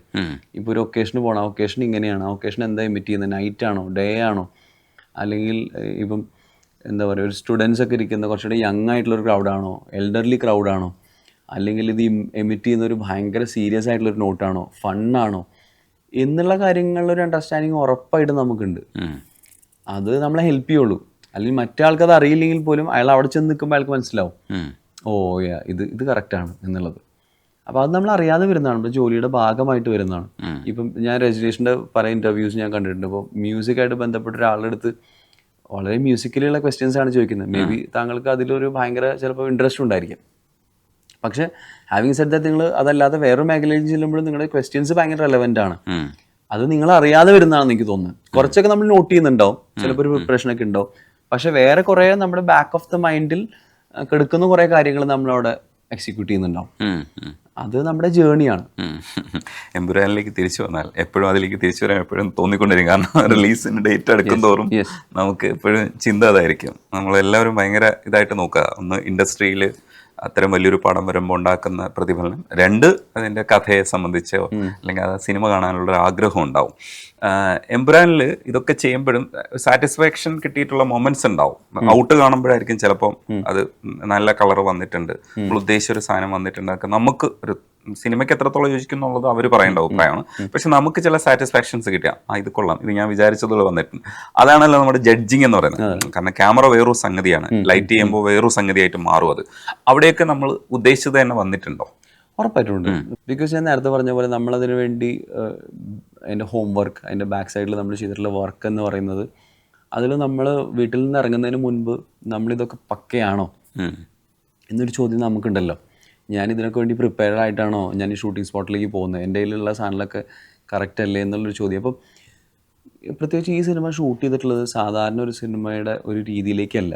പല സ്ഥലത്തും നമ്മൾ പോയി ഷൂട്ട് ചെയ്യാൻ ചെല്ലുന്ന സമയത്തിൻ്റെ ഷൂട്ടിങ് ഇന്നാണെങ്കിൽ 2 ദിവസം മുൻപ് നമ്മൾ പ്രിപ്പറേഷൻ തുടങ്ങും. പ്രിപ്പറേഷൻ സെൻസർ കോസ്റ്റ്യൂംസൊക്കെ നമ്മൾ ഇട്ടുകൊണ്ട് തന്നെ ആക്ടേഴ്സൊക്കെ ചിലപ്പോൾ ഒന്ന് ട്രയൽ നോക്കലും ക്യാമറ വർക്ക് അല്ലെങ്കിൽ ഫൈറ്റ് എന്ന് പറയുന്ന പല കാര്യങ്ങളും നമ്മൾ ട്രയൽസ് പോയിക്കൊണ്ടിരുന്നു. ട്രയൽ ഷൂട്ട്സ് 2 ദിവസം 3 ദിവസമൊക്കെ. സോ എവിടെയെങ്കിലും നമുക്ക് എന്തെങ്കിലും തെറ്റുപറ്റാനൊക്കെ സാധ്യതയുണ്ടെങ്കിൽ അതിനെപ്പോഴും നമ്മൾ ആ 2 ദിവസത്തിൽ പോലും അറ്റ്ലീസ്റ്റ് നമ്മൾ അതിനെ ടേക്കൺ കെയർ ആണ്. അപ്പോൾ അങ്ങനത്തെ ഒരു ഏരിയയും അങ്ങനെ നമ്മളിങ്ങനെ വെറുതെ വിട്ടിട്ടില്ല. അതൊക്കെ വെൽ പ്രിപ്പയർഡ് ആണ്. പിന്നെ ഇതിൻ്റെയൊക്കെ അപ്പുറത്താണ് സിനിമ അല്ലെങ്കിൽ അതിൻ്റെ റിസൾട്ട് എന്ന് പറയുന്നത്. അതിൽ നമുക്ക് കൺട്രോൾ ഇല്ലല്ലോ, പിന്നെ അതിനെപ്പറ്റി ചിന്തിക്കേണ്ട കാര്യമില്ല. പക്ഷേ എങ്കിലും എക്സ്പെക്ടേഷൻ എന്താ, നമ്മുടെ കയ്യിൽ കിട്ടുന്നത് ആ കൂടെ ഒരു സ്ക്രിപ്റ്റും ആ ഡയറക്ടർ വിഷനുമാണ്. ഇത് രണ്ടും നമ്മുടെ കയ്യിലുള്ളൂ. അതിലെന്തായാലും നമ്മൾ 99% അല്ല 100% ആണ്. അതായത് നമുക്ക് എന്താണോ ചെയ്യാൻ കിട്ടിയത് അതിൽ നമ്മൾ 100% ഭയങ്കര ഹാപ്പിയാണ്. പിന്നെ ഇത് ആ സമയത്ത് തിയേറ്ററിലിരുന്ന ആൾക്കാർ കാണുന്നതും അവർക്ക് ഉണ്ടാവുന്ന ഫീലിങ്ങും അതൊരിക്കലും നമുക്ക് ഈവൻ ഇപ്പം ഇന്ന് സിനിമ കാണുമ്പോൾ പോലും നമുക്ക് മനസ്സിലാവില്ല. അതൊരു വേറൊരു സാധനമാണ്. അതാണ് സിനിമയുടെ മാജിക്കും. അതെ. അപ്പോൾ അതുകൊണ്ട് ആ ഏരിയയിലേക്ക് പോകുന്നില്ല. എൻ്റെ വർക്കിൽ അല്ലെങ്കിൽ എൻ്റെ കൂടെ വർക്ക് ചെയ്ത എൻ്റെ ടെക്നീഷ്യൻസ് ആയിട്ടുള്ള പല ആൾക്കാരും ഐ തിങ്ക് എല്ലാവരും ഒരുപാട് രീതിയിൽ ബെനിഫിറ്റ് ചെയ്യുന്ന, അല്ലെങ്കിൽ അങ്ങനെ ഒരു വർക്ക് ചെയ്യാൻ പറ്റിയതിൽ അവർ ഭയങ്കരമായിട്ട് മനസ്സിൻ്റെ ഉള്ളിൽ താങ്ക്സ് ഗിവിങ് ആവേണ്ട ഒരു സ്ഥലമാണത്, അങ്ങനത്തെ ഒരു സിനിമ. Because this is not a daily project. എല്ലാ വർഷം പോലും സംഭവിക്കുന്ന സിനിമകളല്ല അതൊന്നും. അപ്പോൾ അത് ഞാൻ ഭയങ്കര ഹാപ്പിയാണ്, ഞാൻ ഭയങ്കര ത്രില്ഡാണ്. ഇനിയിപ്പോൾ അടുത്തൊരു ഈ പറഞ്ഞ പോലെ അടുത്ത കുറച്ച് നാളത്തേക്ക് ഞാൻ സിനിമ ചെയ്തില്ലെങ്കിൽ പോലും ഞാൻ അതിൻ്റെ ഉള്ളിൽ ഭയങ്കര ഹാപ്പിയാണ്. നമുക്ക് പുൾ ഓവർ ചെയ്യാൻ പറ്റിയെന്ന് പറയുന്ന ഒരു സ്ഥലത്ത്. പിന്നെ ഇപ്പോൾ പൃഥ്വിരാജിൻ്റെ പോലെ ഒരു ഡയറക്ടർ, എൻ്റെ 3ാമത്തെ സിനിമയാണ് അദ്ദേഹത്തിൻ്റെ കൂടെ. ഐ മീൻ 3 ഡയറക്ടോറിയലും ഞാനാണ് വർക്ക് ചെയ്തത്. ഇപ്പോൾ ആൾക്കാർ ചോദിക്കും, പല ആൾക്കാരും പറയില്ലേ എന്ത് ഷോട്ട് വെച്ചു, അല്ലെങ്കിൽ അതാണോ പഠിച്ചത്. ഞാൻ ഏറ്റവും കൂടുതൽ എനിക്ക് തോന്നുന്ന അദ്ദേഹത്തിൻ്റെ കമ്മ്യൂണിക്കേഷൻ സ്കിൽസ്. നമ്മൾ പറയില്ല, ഒരാളിൽ നിന്നൊരു വർക്ക് നമ്മൾ ഇങ്ങനെ ചെയ്ത് വാങ്ങിക്കും എന്നുള്ളതൊക്കെ അദ്ദേഹത്തിന് പഠിക്കേണ്ട കാര്യങ്ങളാണ്. എന്തുകൊണ്ടാണ് അദ്ദേഹത്തിന് 120 odd films, I think more than that, I don't know exact numbers. അത് ചെയ്യാൻ പറ്റിയതിൻ്റെ ഏറ്റവും വലിയ കാരണം എന്ന് പറയുന്നത് ഏത് സാഹചര്യത്തിൻ്റെ ഉള്ളിൽ നിന്നുകൊണ്ടും വർക്ക് ചെയ്യാമെന്ന് പറയുന്ന ഒരു ശേഷിയുണ്ട്. ഐ മീൻ അങ്ങനെ സർവൈവലുണ്ട്. അതുപോലെ കമ്മ്യൂണിക്കേഷൻ, നമ്മൾ ആൾക്കാരുടെ അടുത്ത് സംസാരിക്കുന്നത് അത്രയും ഷാർപ്പായിട്ടാണ് അത് പറയുന്നത്, അല്ലാതെ ഒരു പെട്ടെന്നൊരു ഫാസ്റ്റായിട്ടോ കാര്യങ്ങളായിട്ടോ. പിന്നെ കണക്ടിവിറ്റി, ഏത് സമയത്തും അദ്ദേഹമായിട്ട് സംസാരിക്കാം, നമുക്ക് മെസ്സേജ് അയക്കാം, തിരിച്ച് റിപ്ലൈ വരും, അതിൻ്റെ സംശയങ്ങളുണ്ടെങ്കിൽ ചോദിക്കാം, അത് തിരിച്ച് അതിൻ്റെ റിപ്ലൈ വരും. നമ്മൾ ചെയ്ത പ്രോഡക്റ്റിൻ്റെ ഒരു അഭിപ്രായം ഇങ്ങോട്ട് തിരിച്ച് വരും. അങ്ങനെയുള്ള ഒരുപാട് കാര്യങ്ങളുണ്ടല്ലോ. അതൊരു ഡയറക്ടറെ സംബന്ധിച്ചിടത്തോളം അദ്ദേഹത്തിനോട് വർക്ക് ചെയ്യുമ്പോൾ ഞാനത് നോക്കി കണ്ടുപഠിച്ചിട്ടുള്ള ആളാണ്. അത് അദ്ദേഹത്തിൻ്റെ ഒരു വിജയത്തിൻ്റെ വലിയൊരു കാരണമാണ് ഇതൊക്കെ. നിങ്ങളുടെ കമ്മ്യൂണിക്കേഷൻ എല്ലാം പ്രോപ്പറാണ്. ഇനി ഞങ്ങളും സിനിമയും തമ്മിലുള്ള ബന്ധമാണ് എക്സ്പെക്ട് ചെയ്യുന്നുണ്ട്. എന്തായാലും സംസാരിച്ചത് കേട്ടത് കൊള്ളാം, സംസാരിക്കാൻ കഴിഞ്ഞാൽ നന്ദിയുണ്ട്. Thank you very much. WhatsApp വഴി ഇംഗ്ലീഷ് പഠിക്കാൻ ഇംഗ്ലീഷ് കഫേ ഉള്ളപ്പോൾ ഇംഗ്ലീഷ് ഒരു വിഷയമേ അല്ല. English cafe presents you the perfect English. English cafe, we present you the perfect English. WhatsApp now 9633 888 575.